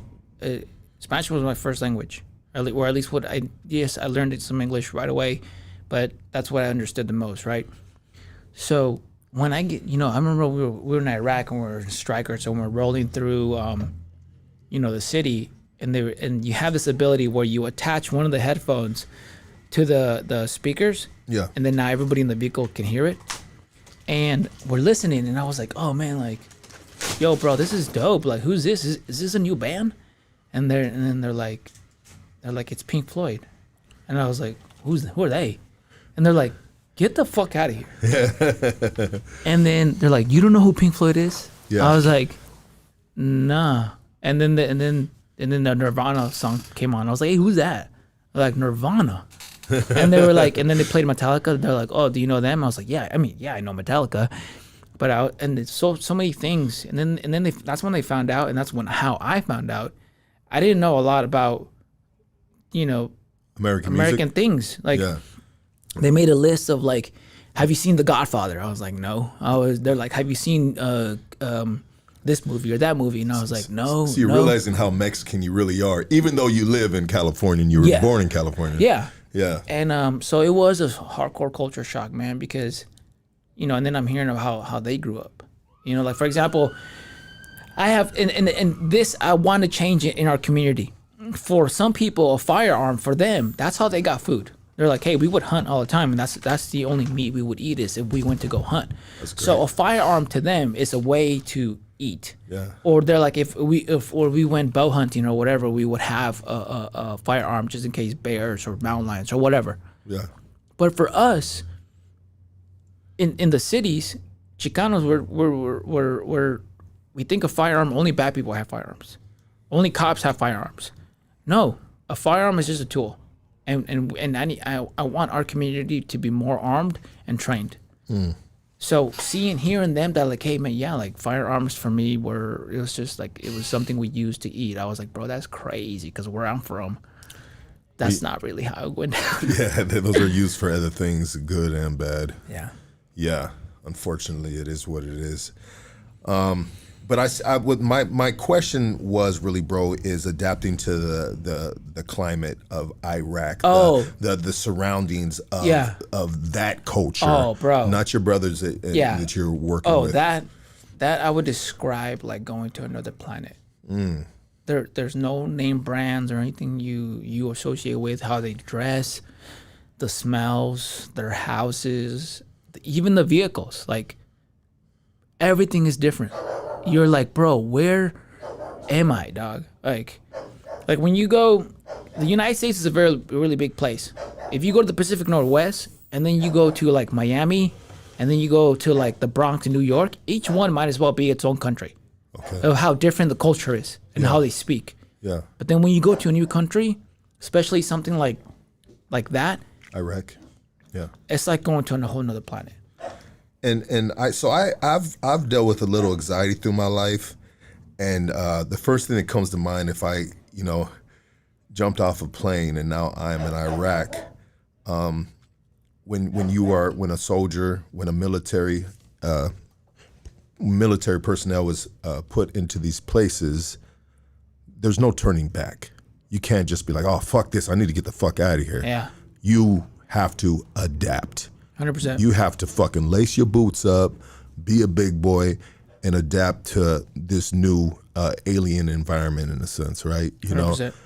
And so, I mean, what is the mindset? Did you have any anxiety when you got dropped off in the middle of the fucking desert? When I got there, I didn't have a fucking calendar with an X of like, hey, this is when we go home. For me, it was like, this is where I'm at. This is my life now. And this is what I need to focus on. And also I never even thought about going home, to be honest. Well, also too, thinking about it too, this is what you signed up for. Yeah. This is what you signed up for. Yeah. And now you are in anytime we think of war, I think of the Middle East, you know what I mean? Yep. As of recent times, right? Before, we had other wars, World War I, World War II, that wasn't in the Middle East, right? Yeah, Europe.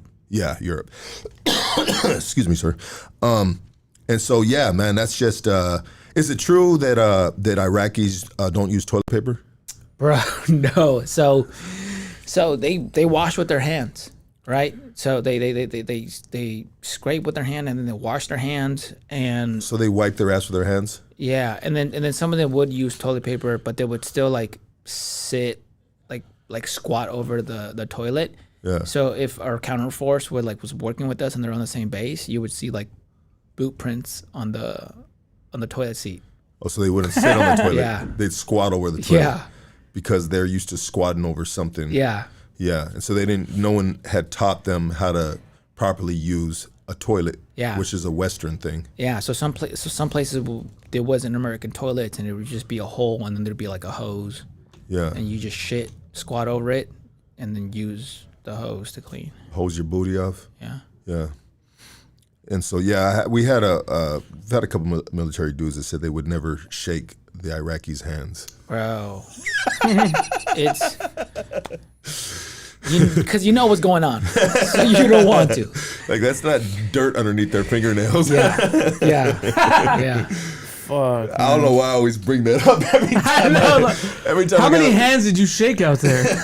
Lucky tries to quantify it in his head. Everything's so dirty out there. I just think shitting is funny, bro, and in the sense of that right there. But and then you have You know, then you have to. Well, you have the base, so you guys have your base food. You don't necessarily have to adapt to their their menu, right? No, but to be honest, we would pay to eat their food because it was Really way good. better. Fuck yeah, that's chicken and rice. Yeah, That's so good. What were you guys getting? Chicken and rice. Us? What were we getting? Like Yeah. shitty ass fucking MREs or something? Yeah, MREs. You're like, bro, I don't want to eat another MRE. yeah. Yeah. That's fucking. That makes sense. Yeah. Okay. So I was back to your Instagram, bro. You know what I mean? Sometimes when I have a guest, I'll look at their Instagram and it can potentially share their journey, the path of their journey, and what they're doing currently and what they've done in the past. And if you don't have that and you can't tell that story, you guys got to fix your Instagram, man. You know what I mean? Because hey, it's. Anyway, so you got a great Instagram. How can people follow you again on your Instagram? It's Angel G Cortes with an S 175. Okay, and so you were just in Tijuana, Ed Calderon. Yeah. You just went and you did a podcast with him. Yep. I went to. Can you just share that story how you connected with them and then the journey of going and seeing them? Yeah. So for people who don't know who Ed Calderon or Ed Manifesto, he's been on like Rogan's podcast, Adam Carell's, and like Lex Friedman and stuff like that. All the big dog podcasts. Yeah. And who is he? Yeah. Tell people who he is. Well, the way it was kind of, to shorten it, he was a regular cop. But then once cartels became cartels, they had to fight the cartels, right? And deal with all of that. So they were like, hey, you are now fighting the cartels. And they're like, I'm just a regular cop, bro. In Tijuana, right? Yeah. Yeah. And wherever else he was at, right? And so he did that. He's voiced like some of his friends went to that side. You know, some of them were killed while doing the job. And he lived through a lot of that stuff. And then now he does consulting. He has a security company now, and he obviously goes on podcasts and teaches classes even here in the United States. He's a big deal within the law enforcement community, right? Military community, right? Yeah. Oh, definitely. Yeah. Yeah. Yeah, for sure. And like you said, he's on the big dog. So do you reach out to him? He reaches out to you? No, one day he just started following me, and he found me through Instagram, and then he asked me to be on the podcast. Wow. This was like 3 years ago. Okay. 2 years ago, and then he had me back on. And he asked me, actually before all this stuff was happening, like we planned this out, freaking like 2 months ago, and then it just happened to, you got the ICE raids, you got the Iran and Israel thing going on, and so I was like, all right, let's go to TJ, and so I took a crew with me. So we drove down to San Diego. We parked the truck, and then we walked into the border. Why did you take a crew with you? Well, because last time I took one guy, it was my friend Ryan, which I was trying to get him to come here. Is it a security crew? No. Okay. I mean, yeah, we all have certain skills and stuff like that, but it's not. It's more. I do it more because it's a lot funner. Yeah. To do things with other people. Absolutely. Yeah. So like, I actually asked my homie, and he's like, "Oh man, I'm working." Because he knows this podcast and stuff like that. Yeah. So when I told him I was coming on, he was like, "Oh shit!" And I was like, "Bro, fucking come, come kick it." So, but this time I wanted to have fun, and be with my boys, because sometimes I work too much and I'm at the range all the time. I miss out on a lot of friend events, with the birthdays or get-togethers. So we went down there, and then we walked through, we crossed, and this time around there's a line. Right before, you just always just walk into Mexico. Now there's a fucking line at customs. I'm assuming it's because of the relationship between Trump and the president. Yes. Like, oh, you're gonna do this. Well, now we're gonna do this, right? And then once we finally went through and had the address, and I put it in an Uber. We got there, and not much of a drive. But then we got straight into it. Said hi, and then started talking, and then afterwards he took us around. We went to go eat tacos, kicked it for a bit, chopped it up, and then we both went our separate ways. Nice. How the podcast went well? Yeah. Nice. Would you consider him a wanted man in Mexico with the drug cartels? I would assume some people do. Yeah. Yeah, but they're not wanted as in like there's wanted signs on walls. No, like 100%. Yeah. There's like a price on his head. I would assume, yeah, man. Yeah, easily, right? Yeah, because he's. Yeah.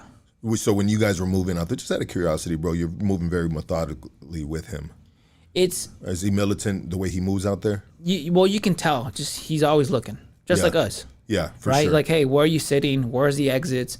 Where's your viewpoint? Right? So, yeah. Are you able to, when you go in and say some of your boys that potentially might be a part of like law enforcement, ex-military, so on and so forth, I mean, are you guys able to have a concealed carry in there? No. No, okay. No, you're gonna get in trouble. Oh, okay. Yeah, for sure. I don't know, bro. No, I mean, yeah. But we do have contacts in various places where if we need to, we can be like, hey, can you supply this? And then like, yeah, sure. For safety, right? I always think about safety, bro. Yeah. You know what I mean? Yeah. You know, so I was just wondering, you know what I mean? Are you guys just fucking, just, you know what I mean? Just rolling in there, just, yeah, you know? Nah. Yeah, for sure. Well, that's cool. Has that podcast came out yet? No, it's gonna. They have a long editing Process? Yeah. Okay. So he said about a week or two. Week or two, huh? Yeah. Some people just drop the raw thing, and then some people, like to edit, make clips, promote or whatever. And so on, everybody's got their process, right? Yeah. Yeah, 100%. Well, that's cool, man. That's cool. How the tacos out there? It's good, but you're used to something, right? You to something here, right? Like people don't understand it. You ask for carne asada burrito in Mexico. There's no such thing. There's no such thing, though. Yeah. Yeah. So when I got it, the tortillas are homemade, right? They don't have this like, oh yeah, let me stock up fucking a month's worth of tortillas. No, they fucking made them right then and there. The meat is different. Everything's different. Is better. It's different. I went to Texas, and I ordered a carne asada burrito, right at this one spot, and what I got was a big floured tortilla, flopped over like a taco, with you know what I mean, the meat and everything else inside it. You know what I mean? So I guess burritos is kind of like a California thing. Yeah. Tex-Mex might be the worst Mexican food ever. It is. It really is. It really fucking is. Shout out to La Conecta, man. Shout out to my boy, bro. We be beefing over that shit, man. He tried to tell me that one burger place. What's that burger place I got out in Texas? Whataburger? Whataburger, man. Hey. He tried to tell me the Whataburger is better than In-N-Out. Music, clothing, it's all subjective, right? But I went to Texas and I went to Whataburger, and a piece of me wanted it to be better than In-N-Out, because if it is better, guess what? I found something better. Yeah. What's bad about finding something that's better? I want it to be too, bro. I wanted it to be better. I got the fucking burgers. I ate it. It sucked. Yeah, it was like, trash. What's that closest it tastes like? Like Carl's Cardboard. Jr.? Cardboard, Like a and then Carl's I Jr. threw it away. burger, or like a Burger King burger? Like, can you compare it to any of the ones that we're familiar with? No, it's just taste. A Rally's burger? Nothing. Taste some, whatever. And I didn't even finish it. I threw it away, and I was like, well, that's disappointing. So Danny from La Conecta, I'm gonna clip this for you, bro. And you heard it from this man too, right here. So Danny, I love the dude. Shout out to La Conecta brand. Make sure you follow those guys, man. They're doing great things, man. You need merch, man. These dudes take care of you. Anyways, so I'm going out there to meet up with my boy Danny La Conecta, man. And I hit El Paso, Texas. I think that was the first city after New Mexico, if I'm correct. And I said, hey, all right, I'm in Texas, dog. You know what I mean? I said, hey, we're about to get something to eat right now. You know what should we get? He goes, oh, you got to get Whataburger, dog.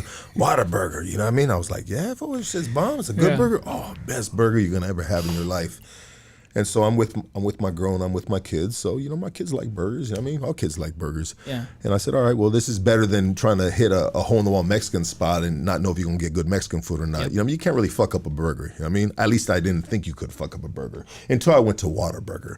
You know what I mean? And I realized this is how the fuck you fuck up a burger, dog. 100%. And they had, and I told him, he was offended. He was really offended. Like he was, like he was part ownership of the company or something, And I wasn't saying it. It wasn't a California dude selling a Texas dude, but he was, I think they somehow, some way have somewhat of a pride with the Whataburger. But I ordered the basically the basic burger, the bacon, the cheeseburger, and because they had different burgers, you know, different crazy type of burgers, and I took 2 bites of it, and you know what I did with it after that? I did the same thing you did, bro. Threw that Damn, bitch it's out, that bro. horrible? It's bad, bro. It's not Really? good, bro. They Wow. back up Whataburger so much because this is what thing I found out about people from Texas. They are super proud to be from Texas, even if they live here. And Whataburger's a Texas thing. So Yeah. I think whether they acknowledge it or not, there's a thing that's like, oh, Whataburger's ours. I'm gonna fucking back it up. Yeah. You know what? Damn, I want to go fucking try it. It's that horrible. Yeah, it's that horrible. I want to go try it just to see if what these dudes are saying is true. But what they have is they have that huge gas station with the Buc-ee's. Buc-ee's gas station was absolutely amazing. My kids had all seen it on YouTube. We actually drove further out the way. On our way out just to hit Buc-ee's, and it was absolutely amazing. Bro, this fucking gas station has, bro, they're chopping fucking barbecue in the middle of that shit. They got the pulled pork sandwiches. They got everything, and it is absolutely delicious, bro. Yeah. So Texas does have some good food out there, but no, it does, for burger sure. isn't one. No, it's not. No, No. yeah, absolutely. Maybe at the barbecue joints, Mexican maybe food. if they make burgers, it may be good. But it seems like Texas, the only thing is good is barbecue. But you know what it is? It's like this, bro. Your palate, if that's the best that your palate has tasted, you know what I mean? Like your palate can sometimes just get used to something, right? Yeah. You know, like this is good, you know? But you know, if you try something better, bro, then you gotta just, even if it's from California, you still gotta give it its respect Yeah. and props. Say, hey, this is a better burger. You know what I mean? 100%. And an In-N-Out burger is a great burger, man. Yes, it is. And It's if anybody coming to Texas, please, I'll give you the address. Please come and I'll meet you at the corner or whatever and bring me a Whataburger, please. Please. If it's that horrible, I want to take 2 bites and be like, wow, this is really trash and holy crap. We'll get it on video, bro. Get it on video. If anybody's coming from Texas, man, actually, I'm gonna hit up my cousin. I'm gonna see when he's coming. Yeah, no, absolutely. And like the homie Ghost Sosa Music said, please smack that like, guys. You guys have been lacking on the likes, and the likes get us in the algorithm. And since we're doing this mid-afternoon lunch time special right here, Whataburger special. I need you guys to hit that like. The best Texas foods palate have tasted. The longaniza. Hey, right. Shout out to Show Me Drew. You ain't right for that. Shout out to all my dogs from Texas. We got a huge support base in Texas, man. A lot of love in Texas. They're gonna give you the pushback now with the Whataburger diss. No, bro. It's all good. It's just a burger, bro. It's just a burger, dog. That's it. Let's not get too serious. Let's not get too emotional about a fucking burger. You know. 100%. I mean, 2 bites is a pretty big diss. It is a diss. It is a diss. The range, 40 Joe says the Rangers saved the lone survivor, Marcus Luttrell and Tim Kennedy, gonna jump into Iran. Do you know what they're referring to? Yeah, bro. So this is what's happening in the special operations community. A lot of these people who are big names, a lot of them been on Joe Rogan's podcast, Sean Ryan's podcast, made movies and books about them. It's all coming out to be, a lot of them are liars. Tim Kennedy lied about a lot of stuff. He was a badass. He was a Green Beret. He was a UFC fighter, but he lied about a lot of shit. Marcus Luttrell and the story how it went of the lone survivor, that's a great movie, but that's not what happened. And there's people that were there after the big incident, the guy who actually saved him, the local. Yeah. And there's just some discrepancies, and then some people have come out to admit like, hey, this was not true or whatever. And then some people like Tim Kennedy are like doubling down, but it doesn't help when your former teammates and commander come out on podcasts and say like, yeah, he lied. Wow, I didn't even know about that. That's crazy. And I'm telling you, because of what I know, I don't go seek information, but a lot of these big special operation guys within those communities, many more are going to continue to fall, because you can fake the funk for a long time and you might get away with it, and some will get away with it, but sooner or later it's going to catch up to you. And there's going to be more of these guys, and we give too much credit to special operation guys, because like, look, you were in the special operations community, that's awesome. You got out. What are you doing now? How are you as a father, as a friend, as a business partner, as a teammate? And a lot of these people have special operations titles, but they're fucking shit husbands, shit parents, father, teammate, businessmen, and they get away with it because of the name. So some of these people have been untouchable, but lately they've been getting outed, apparently. Wow. They've been faking the funk. I mean, that's interesting. Is there a lot of politics in regards to like? There's a lot of military dudes with podcasts now. Yeah. Is there a lot of politics involved with all that? Yeah, like, yeah, in there regards is, to man. like, you know, There's because I think I've had a couple guys on here like ex Navy SEALs that I think they would have beef with because they got kicked out and yeah, there's a lot of politics. There's a lot of shit going on. Like one of the biggest cases, Eddie Gallagher. You know, some of his teammates said this. Turns out they were lying. So leadership wanted to fucking fuck Eddie. He went to jail, and then Eddie's people fought it, and he was released. And turns out, his fucking those dudes that were below him that said all this shit were fucking liars. One of them was like, "Oh, I didn't think it was gonna get this big and be national news. I'm sorry, I lied. It wasn't really like this." But they wanted to kick Eddie out and take his trident away, and his trident as a Navy SEAL trident. And then you also have like things going on. Like there were some SEALs and a former Marshal guy that killed a Green Beret in Africa, if I remember correctly, in Africa. And then they swept that shit under the rug. And then some units kind of don't like each other. And then on the podcast world, for the longest time, you had the big guys. Tim Kennedy was on Rogan's podcast for a long time. He just got outed that he's a fucking liar. The Anti-Hero podcast made an episode about him that he's a fucking liar. And because he was untouchable and nobody wanted to say anything to him, because within the veteran community, there's these, like, whether they emit it or say it out loud, there's some gatekeepers that if you don't basically verbally and maybe even physically suck their dick, they're not gonna help you and they're not gonna let you be one of like the big veteran guys, right? And then also, there's I've experienced racism in the military. yeah, And there's to what extent? to an extent, and there's racists in the special operations community, but are all of them racist? No. And from my experiences, some people only allow certain people in their podcast or to help each other out if they align with them every single way. Even though I've experienced more than a lot of these people who are working their way up, I represent something that they don't like. Yeah. Whether let's just say they're not racist, but the idea of me being a former gang member, they don't like. The idea of me having a lowrider, tattoos, putting like rap into my songs, they don't like. And then at the end of the day, some of them don't like that I'm brown.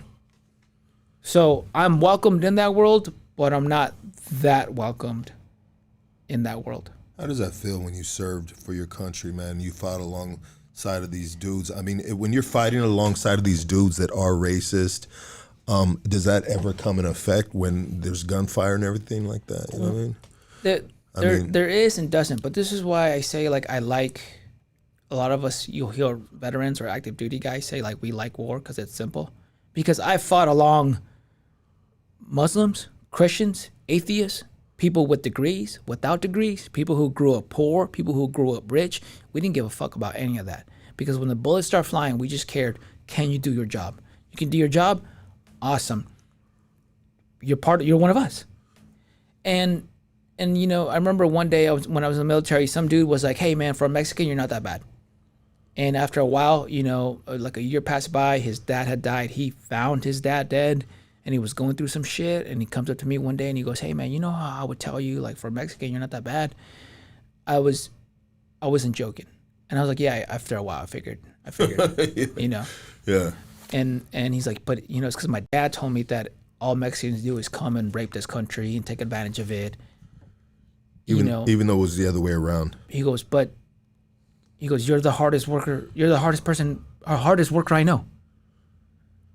And I could see him fighting through some things like, hey, he just found his dad dead. He loves his dad, but obviously his dad taught him some things that he is seeing. It's instilled in him. that it's instilled in him, but he's seeing the opposite. So he has to acknowledge that. Yeah. Right. And that's what my experience has been, is that there's been some people that don't necessarily like me.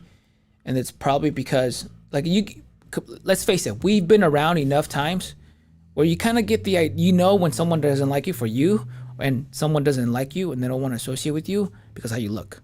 100%. So I know the difference. So I don't want somebody being like, oh, you don't know this, you don't know that. I've plenty of times that's happened to me. And then there's dudes who I can tell they don't like me because how I look, but they see how hard I work. They see the skills. They see what I've done, what I'm doing, and they can't help it, and they have to acknowledge it.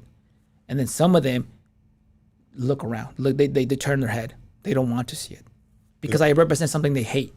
They don't like. They don't want to see us move up like that. Which is why I think for a big reason is, like, I was doing a podcast in San Diego, and one of the co-hosts was like, hey man, I see you do a lot for the veteran community and stuff like that. You love a community that sometimes doesn't love you back.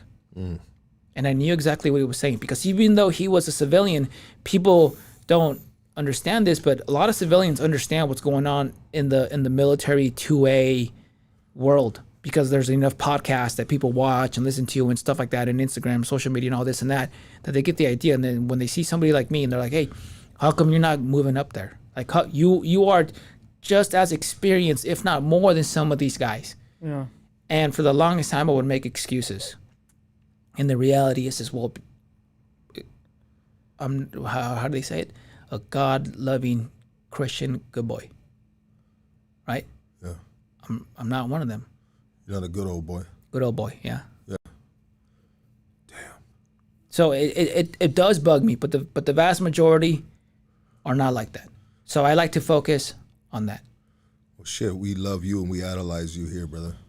And I appreciate it, man. But one of the things that I found while I've been doing all this community work, in LA and Orange County, dudes would comment and they'll say shit like, and I don't understand how they'll be like, hey, you're a, what do they call it? Oppressor or a colonizer. Yeah. And you're this and you're that. And I'm like, bro, what are you talking about? I'm not colonizing anything. Or they'll be like, oh, you teaching law enforcement. And they're like, bro, a lot of them are us. And if you talk to them, a lot of them are good cops. They are bad cops. I talk to cops and they hate the bad cops because it gives them a bad rep. Yeah. Right? Or they hate cops that are so scared that the first thing they need to do or feel like they need to do is pull that gun out. And kill someone. Yeah, because they could have been prevented. Yeah.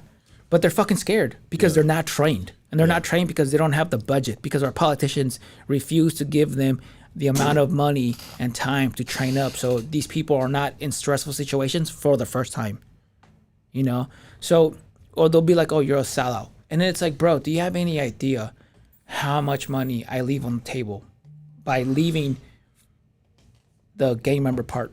My homie, my friend and business partner, he's like, look, man, I'm telling you, you are leaving thousands of dollars on the table because you have that former gang member thing in your bio. And some of these companies don't want to do that. They don't want to work with people like you. He has a sponsorship that pays him $150,000 a year. Wow. Just to be him. He's already doing the thing that he's doing. Now it just needs to be recorded for them. And I feel like I do more good keeping that, because I've talked to hundreds and not thousands of kids now that after a while they'll be like, hey man, here's a picture, and it's like a year and a half later and they're in the military, or they're a cop, or they're working construction, or they're doing this, or they're doing that. And it's like, thank you. Seeing you get out of it gives me hope. So I would rather keep a former gang member turned Army Ranger in my bio than being a good old boy, fucking towing the line and just putting Army Ranger vet. And then so companies can work with me, and I don't show that I have a lowrider, and I don't show rap music on in my videos, and I change my ways of everything just so I can get paid. And that's the fucked up side of the politics of the right side, right? Mm-hmm. Yeah. But that's what I'm saying. That's what I've been dealing with this community. Yeah. And then it's like, bro, you have no idea. You have no idea how much money I don't make because I want to help this community. You have no idea how many times I've had to take the high road to represent us properly. I've known since day one that I'm not only going there to represent myself, I'm representing Mexicans. I'm representing first gen, and I gotta work fucking hard. Don't you think I wanted to punch that dude who told me, hey, for a Mexican, you're not that bad? Or when somebody would treat me a certain way and I would go home fucking frustrated, but I'm like, look, I gotta show them. And it's not gonna be this little meme, it's not gonna be a post or a 30-second video. You change people's perspective by how you act every single day. That dude saw me as the hardest working person he's ever met because how I worked. And it doesn't end just with racism within race. When I went to school, I was at OCC and then Cal State Long Beach. We had this government class, and the professor wanted us to discuss current events. And at the end of the semester, this one kid comes up to me and he goes, hey, Angel, I just wanted to tell you that it was a pleasure and an honor to have you in the class.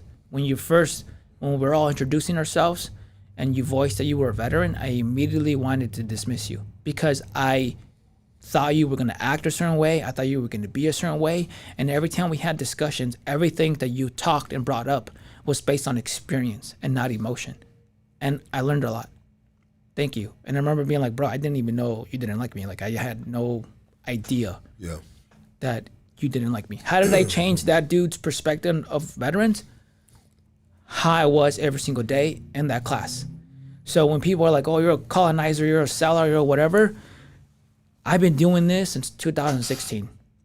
I first started in Santa Ana, then made more money through my company, OG Pumpkin, because I have my OG Pumpkin company that we sell rash guards for jiu-jitsu, t-shirts. We're going to come out with custom products soon, and then the training company. And then once I started making more money, I moved to Garden Grove, Anaheim, and then East Los, San Diego, and now my next thing is to move out of the state and do things in Texas. People from Texas have been like, yo, dog, do something here. Please do something here. Yeah. I got a lot of homies in Texas, so it kind of works out, you know. And some of these people are going to be trolls, and they're always going to say this, and I'm always going to be that. But hopefully, I've changed some that along the way. They're like, hey, you know what? This dude's prior service, and I used to hate law enforcement and hate military guys, but they're here. Here he is doing this for the community, doing this, being there on the protests, right, with this whole family protesting for against the ICE raids. I've been delivering food to families whose parents or the providers I've not gone to work with my kids. Go to Northgate, buy a couple $100. As a matter of fact, I'm gonna do this today and tomorrow again. I'm gonna go to Northgate, get a couple $100, go to a Facebook page, a group page, be like, hey, give me your address, let me drop food off. Wow. I mean, this dude is being very humble right now. I mean, he has donated an organ. I've seen that. Yeah. I donated a kidney a couple years ago, 2022, to my homie's wife. He was also a former special operations guy. She got genetically screwed. It wasn't like she needed a kidney because she was doing drugs or any of that. She was in her early 30s, was on her way to stage 5 kidney failure. The divorce rate here, like outside in the civilian world, is like high. It's like 50%, right? If not more. In the military, it's even higher. Yeah. So she reminds me a lot of my wife. Held down the house, supported her husband, took care of the kids, cares more about the kids than she cares about herself, really held it down. So when I found out that she needed a kidney, man, well, to me, that was a no-brainer. I was like, oh, she's O positive? I'm O positive. Let me go get tested. And then I passed all the exams, and then I donated a kidney. Wow, bro. Let's go. Talk about selfless, bro. I mean, damn, dog. you're one of the pillars that we need in the community. You know who Bobby Tribal is? No. From Tribal Streetwear? Heard of They've it. been around since the 80s. He told me that back in 2009, like 20 or 19. He's like, hey man, you ever thought about like running for office or doing something? And I was like, no. At the time, he saw something that I didn't see at the time. And I was just doing community work. And then now that these ICE raids happen, I couldn't sit around and not voice based on my experience, what I'm seeing from both worlds, right? And so I had to stand up, and I would get these DMs. They're like, "Hey, bro, I know this puts you in a bind because the vast majority of your money comes from the military, law enforcement, 2A world. That's so I like that you are voicing, and your word has weight, and you're going against that, and that's probably not helping you out, and it's not. But what was I gonna do? I didn't know how. Right? How do I show us that, like, hey, I'm like for real? I didn't think this was gonna happen, and now it's happening, and it was easy to do the right thing and stand up. Bro, I lost as soon as I started talking about the ICE raids and doing this and doing that. I lost like 400 followers. Easy, bro. Easy, just easy, man. It's so crazy, and it can be, and it was probably a lot of people with the same complexion of your skin, bro. Because there's a lot of Latinos that are on the conservative side that are for the ICE, for deportation. Oh, 100%. Yeah, 100%. Because I get, it's so crazy, man, how divided. Strategically divided, huh? Maybe. Yeah, and so I'm really trying to keep politics out of the platform because I have an audience on both sides, and I want to respect both sides. And at one point, I was, I went down the rabbit hole, and I was just, paying attention, bro. And sometimes we pay attention to things that directly affect us, and the ones that don't, we kind of like put it on the side, in regards to politics. But this wasn't explicitly stated, Lucky, so you got to really understand that too. They didn't say, "Hey, we're gonna go to Home Depot and go to car wash and go anywhere where immigrants work and pick them up." Yeah, they said we're coming after criminals. They said we're going after criminals, rapists, and all that. And this is the thing. I have friends and family members who are in law enforcement. I've talked to them. They're like, "Hey, bro, we're in the business of putting bad guys in jail. You fucking run an intersection and hit somebody for DUI, you're going to jail. You fucking, you rob a bank, you're going to jail. My business is not to take your mom or your dad away." But then when people start breaking shit or ICE starts getting their ass kicked, we have to respond. And then when ICE is done doing their shit, they leave. We're there, still there, and then now we're the face of this thing that some of us don't agree with. Yeah. Some of those cops do, yes. But a lot of them that I've talked to, they're like, "Bro, I don't care about your mom's status. That's not my thing." But now we're the face of it because we have to, calm things down, keep the order. And same with the National Guard people. People don't understand how the National Guard works. The people they got called up from, they have jobs here. Yeah, they're our neighbors. They are our neighbors, and some of them might probably agree with this, but a lot of them, the ones I've talked to, they're like, "Bro, I don't want violence. I just want to keep order. Yeah. I'm not saying I'm gonna fucking help them take your grandma. That's not what I signed up the National Guard for." Yeah. So now National Guard and law enforcement are the face of these issues once ICE leaves, and that's what bums me out. And ICE leaves a broken community. 100%. And then here is law enforcement. Here is everybody, bro, that has to try to put these pieces back together in an uproar. You know what I mean? Yeah, and this is my problem with ICE. Like, to the ICE people, because I came from the special operations community, fuck you. They're pussies. They're hardcore pussies. Because if you truly cared about this country, you would join a special operations unit, stay there, go join a fucking SWAT team, marshals or sheriffs, and go after true criminals. And because I see you're out of shape, and even if you're buff, you and I both know you can't even run 5 miles. You can't even run a mile without fucking stopping. You are not the best representation for a warrior. I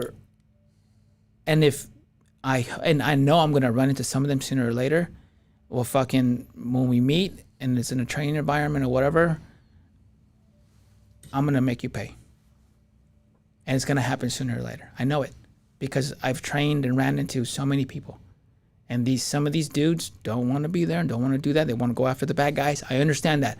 Going after the bad guys, I get that. But when you're fucking taking down a gardener and you're beating them and you're doing shit like that, I know some of them are loving it. Yeah. Because they don't fucking like us. And that's who I'm talking to specifically. Let's go, though. Let's go. I mean, he doesn't have to give you the exact answer, but he knows some things. Yeah, no, for sure. And it's so much more powerful when it's coming from somebody that's kind of like on the side of those guys in a sense, you know, from that community, right? Yeah. You know, and there's so many, and you know, bro, I said too, man. I put up a video and I said, hey guys, when you see National Guard, understand that a lot of them are our neighbors. A lot of them are going to be real easy on what they're supposed to be doing out there, you know? So be easy on those guys, man. Yeah. You know, I directly put that message out there because I understand that. When I was out, I went out there on them BLM, George Floyd, all that stuff. I was in downtown LA because, you know, I've been in some altercations with, you know, police officers and stuff, and it's just because I was running wild and I was doing my thing, and they're, you know, they did their job and a little extra sometimes. You feel me? And hey, it is what it is. You know what I mean? As a gang member, you know, it comes with the territory in a sense. You know what I mean? Yeah. We kind of bring it upon ourselves almost. You know, the excessive force and everything like that. Hey, it's happened to me several times. Yeah. But I talked to some of the National Guards, man, and they were just like, man, we just right here just trying to be cool, man. You guys be cool and just like be easy, man. Yeah. We understand what's going on right here, you know? And they're just regular dudes like us, man, or like me and Casey, you know? You know, we got to understand that sometimes, you know? Just like even with police officers, man, not all police officers. Like you seen it too, man. You guys seen it in real time. Some of those police officers taking a knee with protesters. Yeah. Like that's an ultimate form of respect of them saying, like, guys, like, you know what I mean? We're just trying to like maintain order, like you said. Yeah. You know? We don't want to fuck you guys up. You know what I mean? We're just like, we got to maintain the masses, the crowd. Because I've trained enough and I have enough friends and family members that are in it. And when I'm in their world, I see it. Like, what people don't understand is that nobody calls a cop to have a barbecue, to sit down and watch the football game. They call, the cops are called when something bad is happening. That's all they have to respond to day in and day out. So they see the ugly of the world, of where they live, right? And they're every single day in and day out, it changes you. It does something to you. So then when a bad guy gets out of hand, of course they fuck him up. But then when someone who may not necessarily deserve that kind of gets it, people are like, bro, what the fuck? Fuck these cops. And these cops at some of these have been calloused so much from all these incidents that it turns into this, it's you versus us, when it's not. Yeah. It's the bad guys versus you. But you can't be mad at the people that are saying fuck the 5-0 because they just saw some shithead fucking do bad things and then all the cops support him. And it looks like all the cops are saying we support those actions, but when that's not the case. Because I've been in enough homes, training departments, when I'm hearing them speak and they're like, man, this, and there's a video of this cop and that cop and we're talking about this and they're like, look at this fool. He's fucking scared. He doesn't even know. He doesn't train. A lot of us train jiu-jitsu. A lot of us go to the range. Look at this guy. He fucking can't do shit. And they hate it because that guy has to have their back. That guy is part of their department. And he's underqualified. And sometimes the best law enforcement guys get out. Just like the best special operation guys get out because they're tired of the politics. They're tired of if you don't suck verbally, maybe even physically, the leadership's dick, they're not going to fucking help you out. They're not going to help your career. And if you do anything to say like, hey, man, I kind of need a break, because you can't do this all day in, day out, right? We got to think about the mental health of those people. They're like, hey, if you try to say I want more family time or whatever, like, oh, and then leadership fucking puts you down. And they're like, bro, I'm trying to better myself, right? I need help. And then now you want to kick me out or you want to put me here and that. And then so people get out and the shitheads stay in and the crappy leadership stays in. That's not every department, but I've trained enough people to know a few things. One, they're underfunded. So when people are like, defund the police, we need police. Because if some of our relatives get smoked, guess what? I'm not a detective. I'm not going to be detecting shit. You're not a detective. You're not going to be detecting anything. You're not going to find the killer. When the Boston bombings happen, during the marathon, and the cops found that bomber, it was the cops. We need them, but they're underfunded. They need to be better funded. They need to have more training. Yes. Some of these guys, it's sad. They tell me how many times they go to the range, and they're like, "Bro, if I want to go to the range, I got to use my own money. I got to go in my own off time."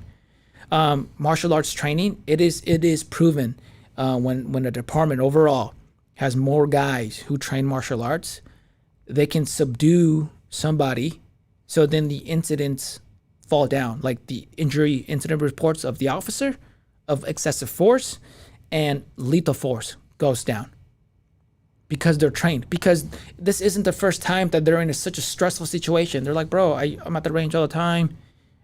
I'm at the gym on the mats all the time. I'm trying not to get choked out. I know how to manipulate the human body. So yeah, hey, you're gonna go to jail. I don't have to kill you. But so many of these guys don't have that training, or so many people are underqualified. So you have low quality officer. Yeah. We don't do that for our special operations community. We don't do that. Why would we do it to law enforcement? They're protecting our people. They're protecting your grandma, your brother, and your sister. And we're going to tell them, let's take all the money. Let's not have them train. Let's not give them a good salary. Let's make everything. It's going to make them worse. It's going to make them worse. Yeah. And it took me a minute to kind of figure that out and put that together, because sometimes when you become emotional of a situation, you know what I mean? It's kind of like you put the blinders on and you like, now you're screaming defund the police, but defund the police is just going to make these fucking police officers worse. And you're like you said, give them more money. And I think that they should be, police officers should be brought in at a different age, you know what I mean? A more of a mature age, maybe. I don't know. That's just my sense. But sometimes there's guys that mature a lot earlier than others. I matured late. But I wanted to say this.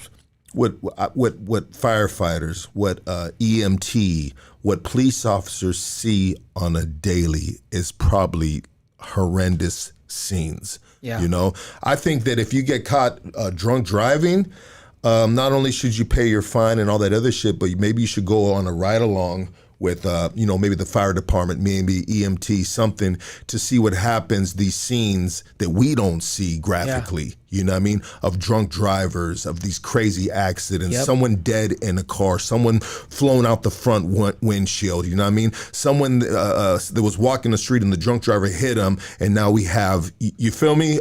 We have the victims' bodies laying on the ground, and victims, there was some situation happened, it was a whole family, you know what I mean, the kid, they were just walking, you know what I mean, in the night, you know what I mean, taking a nice walk. You know, and I'm sure too, you know, these individuals that are in these, what are they, civil servants? Yeah. Are they're civil servants, right? Yeah. The positions, right? They work for the for us, right? Yeah. Taxpayers' dollars. Yeah. What they go through, man, and what they see is probably a lot, and it's, you know, becomes heavy on them, seeing an overdose, you know what I mean? Okay, this is why they're fighting on drugs now, trying to, you know, like, I get it. On the flip side, I get it. I'm not rigid and just so fucked up from me being on this other side of the fence that I can't not acknowledge the graphic, the just horrible scenes that they see. A baby overdosed, you know what I mean? A mom overdosed, the baby drowned in the bathtub, because I mean, so many different scenarios. Young gang members, they always see the little dude, 13 years old, with his head blown off, you know? I mean, so this is what fuels them sometimes, in a good and a bad way, to do their job, right? 100%. And we have to take that into consideration. I do, bro. You know, and I know you do, but you know, they're not gonna listen to a cop podcast. They're not gonna listen to, you know, whatever podcast. So I find myself in an opportunity where then, hey, I have the ability to speak, not for all of them, but for a good amount, to be like, hey man, check this out, hear me out, because this is one of the issues that I've had, is that people hear something from my background and they immediately want to dismiss me. Instead of taking it and be like, hey, I'm part of something that you may not like, instead of saying, oh, you know what, fuck this guy and everything he says, be like, hey, he's clearly has an in and a perspective that I don't associate with and I don't know about, and he's trying to tell me about it. Not everything from that thing, but he's trying to tell me something about it. And I'm trying to tell you that some of these cops are with you. They're not against you. They just see the bad and ugly all the time. And some of those people change. And they're changed for the worse. And we don't think about them. And even firefighters. I was talking to my Bad firefighter. motherfuckers right there. I got big respect for firefighters. I was talking to my firefighter friends and some of the EMTs. And bro, some of this shit they see the ugly, the car accidents, the babies. Jaws of life. They got to get them out the jaws of life. Yeah. And I don't feel like they get enough credit, man. They bro. see the ugly, you know. And they're underpaid too, huh? Underpaid. Yes. Yeah. You hear some of their salaries, you're like, dog, what the fuck? Yeah. It's ridiculous, man. And I do agree and understand on all that. And I'm glad we touched that subject, bro, because not too many people I can touch on that subject, even though I have throughout the years at times, even with gang members or ex-lifers that have gone out of the penitentiary. We've talked that and we've rationalized and, understood that, there's the good ones, the bad ones, and, understand what it entails with their job resume, Yeah. And it's not pretty. It's a fucking crazy job to have, bro. Yeah. Especially in a city like Los Angeles, Yeah. It's tough. And honestly, I went to traffic court. I said this before, Hill Street, and I put Hill Street down to LA. I put my stuff in the little basket to get through the metal detector and everything like that, and then I walked through the metal detector. And as soon as there's a lady sheriff, and she said, "What?" She goes, "Oh my God, I can't believe it's you. I was just listening to you on the way to work." And she goes, "Keep up the good work," you know. And I've gotten a lot of that. We've gotten a lot of that here at Hoodstocks, bro. You know what I mean? And that's just I appreciate that, bro. Yeah. I appreciate that that we're contributing in a positive way while keeping it solid on the streets. Yes. You feel me? Because it's such a fine line, dog. Like, I feel like all the time I'm on a tightrope. Okay, and this tightrope on one side has got the streets. You gotta respect them, bro. Yes. Because when we go to our car, we go to the streets. You know what I mean? When we go to the market, we on the streets. You know what I mean? And then on the other side, you got the feds, you got local police department, you got everything else, right? And you don't want to so you want to just walk that fine line. And I've always wanted to just walk that fine line on this podcast, bro. Yeah. And I think I've done a decent job with it, bro. You know what I mean? Never ever do I want anybody to come on here and be like, "Fuck the police," and this, that, the other. Like, bro, get the fuck out of here. Don't do that shit, bro. Yeah. You know what I mean? Don't do that shit right here, dog. You know what I mean? Or never do I want a homie to come on here and be like, "Man, fuck that one dude, this gang member, this, that, the other." Yeah. Even though, I've crashed out a couple of times and done some stupid shit myself, but that's out of 6 years. I think I did that 3 times and I was obliterated off that tequila and shrooms, bro. You know what I mean? Yeah. And I was just wilding out, really just having fun, bro. You know what I mean? But, it's just... yeah, that's all I wanted to say on that. I feel you, and I live that, man. I live that every single day. I'm telling you, I'll be at the range and I'll train cops, and I always tell them, like, look, man, I was in the special operations community. I fought in Iraq and Afghanistan, but I'm out. You guys are the ones still dealing with the true evil, the true fucking dark side, and if I can do something to help you out, that makes me better. That makes me feel better. Right? And then just being in the world, and then boom. I live in Fountain Valley, but two lights to the left, I'm in Santa Ana. Yeah. My family and friends still live in Santa Ana and Garden Grove, Anaheim, Stanton. So I'm there. I'm in the thick of it. Yeah.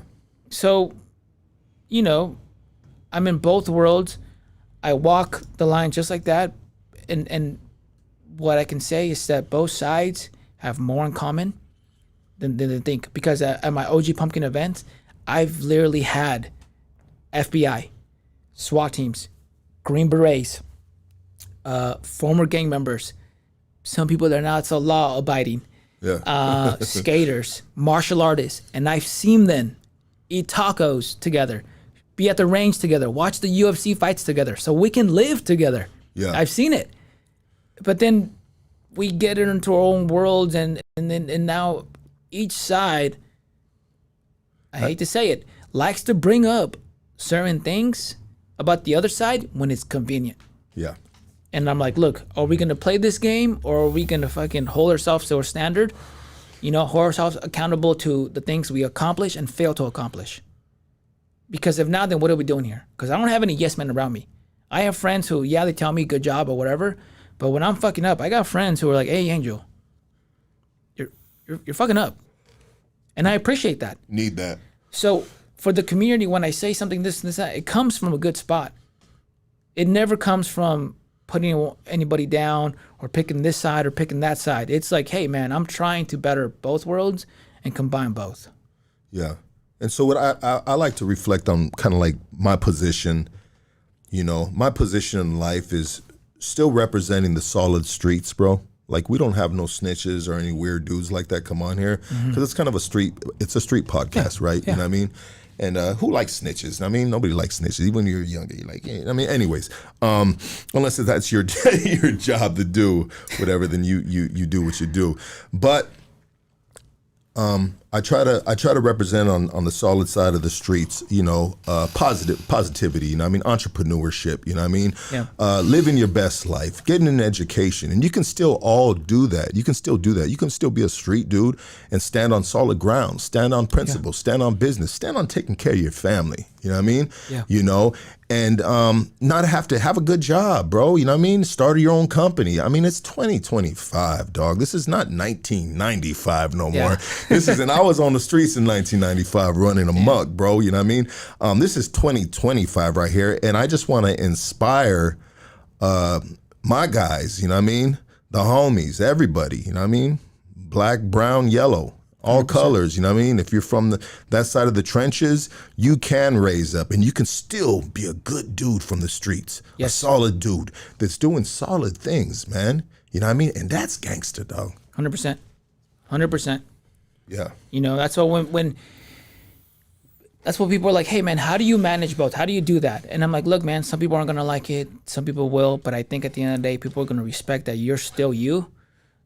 You can be two things. You can be a hard motherfucker, but at the same time be like, hey man, how about we keep it pushing, do some positive for ourselves, our family members, our community. You can be both.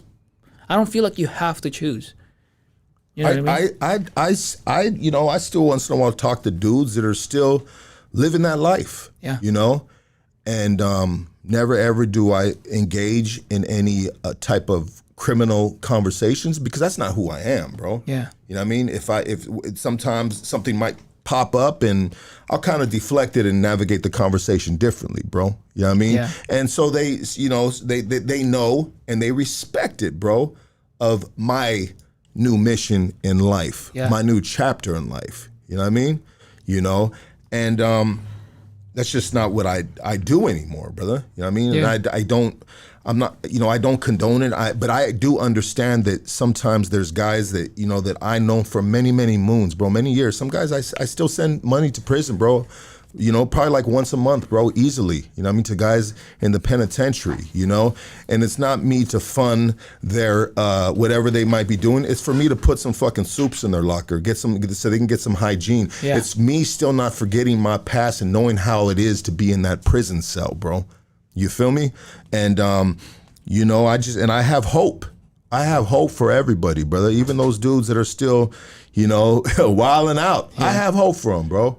I have hope for them. I don't talk down to them. You know what I mean? I just understand that they're still in this position and they got to do what they got to do to survive in these environments. You know what I mean?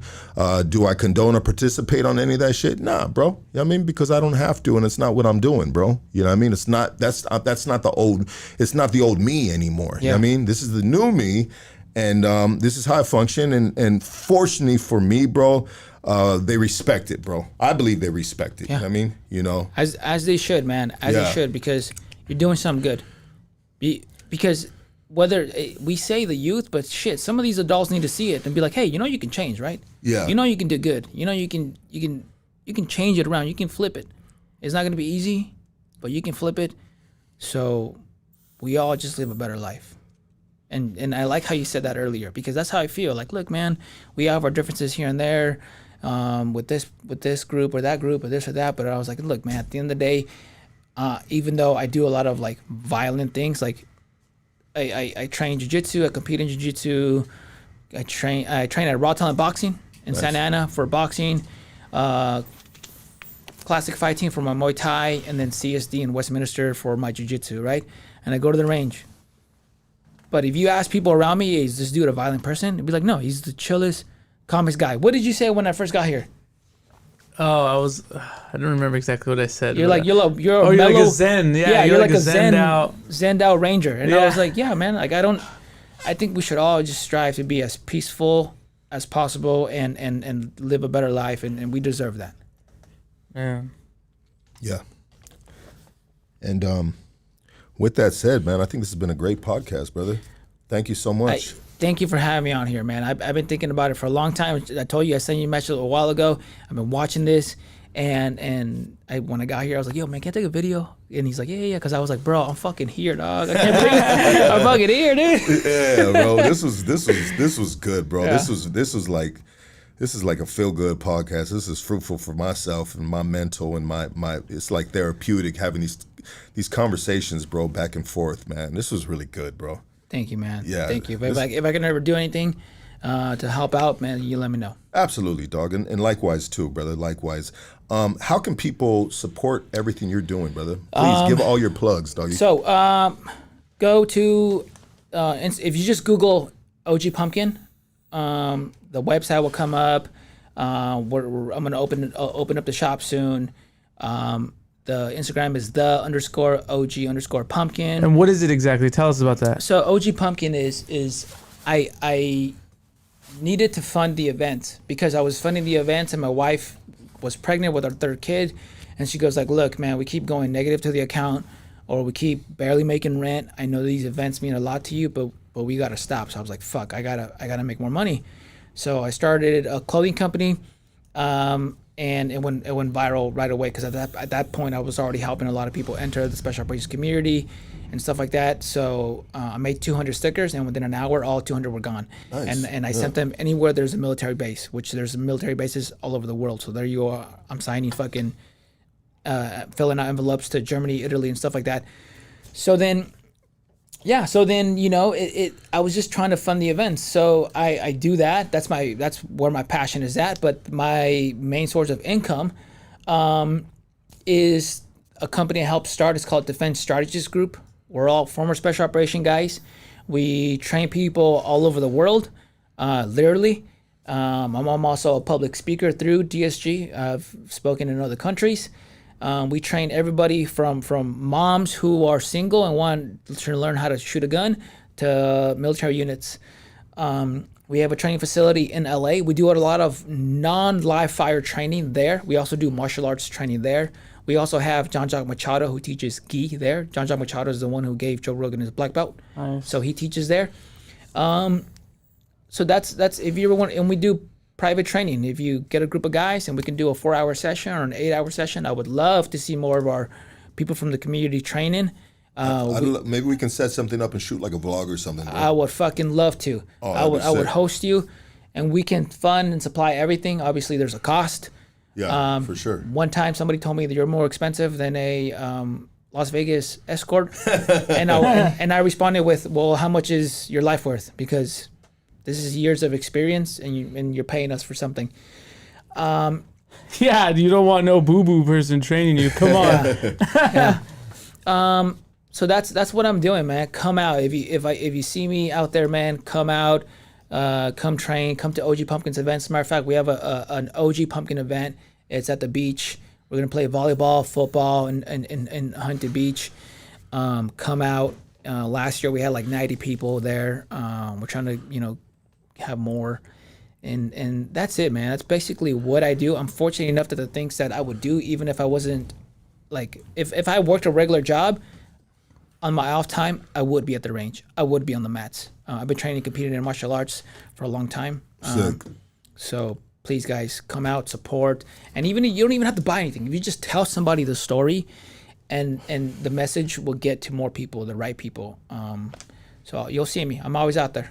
Hey, I want to give a big shout out to Problem the Goon. That's my G right there. Bassett, stand up. SGV, stand up. You guys go out and type in Problem the Goon on YouTube, Instagram, and make sure you support that homie right there, 1,000%. And people are saying, Lucky about to hold a felony. They're talking about if I'm taking your training. So say if we had a group of felons, bro, reformed dudes that are living the good life now. You know what I mean? They're not going to utilize your training. You know what I mean? We can figure out a way of doing it legally, right? Yes, yes. I train people. I've trained people all over the world. My job isn't to ask questions about this or that. Yeah. We're here to train. Weapons are legal. Everything's purchased legal spot. We're good to go. 100%, 100%. Man, my boy, let me shake your hand, doggy. Thank you, brother. That shit was awesome. That was great, man. One for the books right here. I know we had low views right here because we have a blue collar working force that supports this platform right here. We love you guys, and hopefully you guys get to enjoy this later on tonight or the next day. But we are out of here. Thank you guys so much.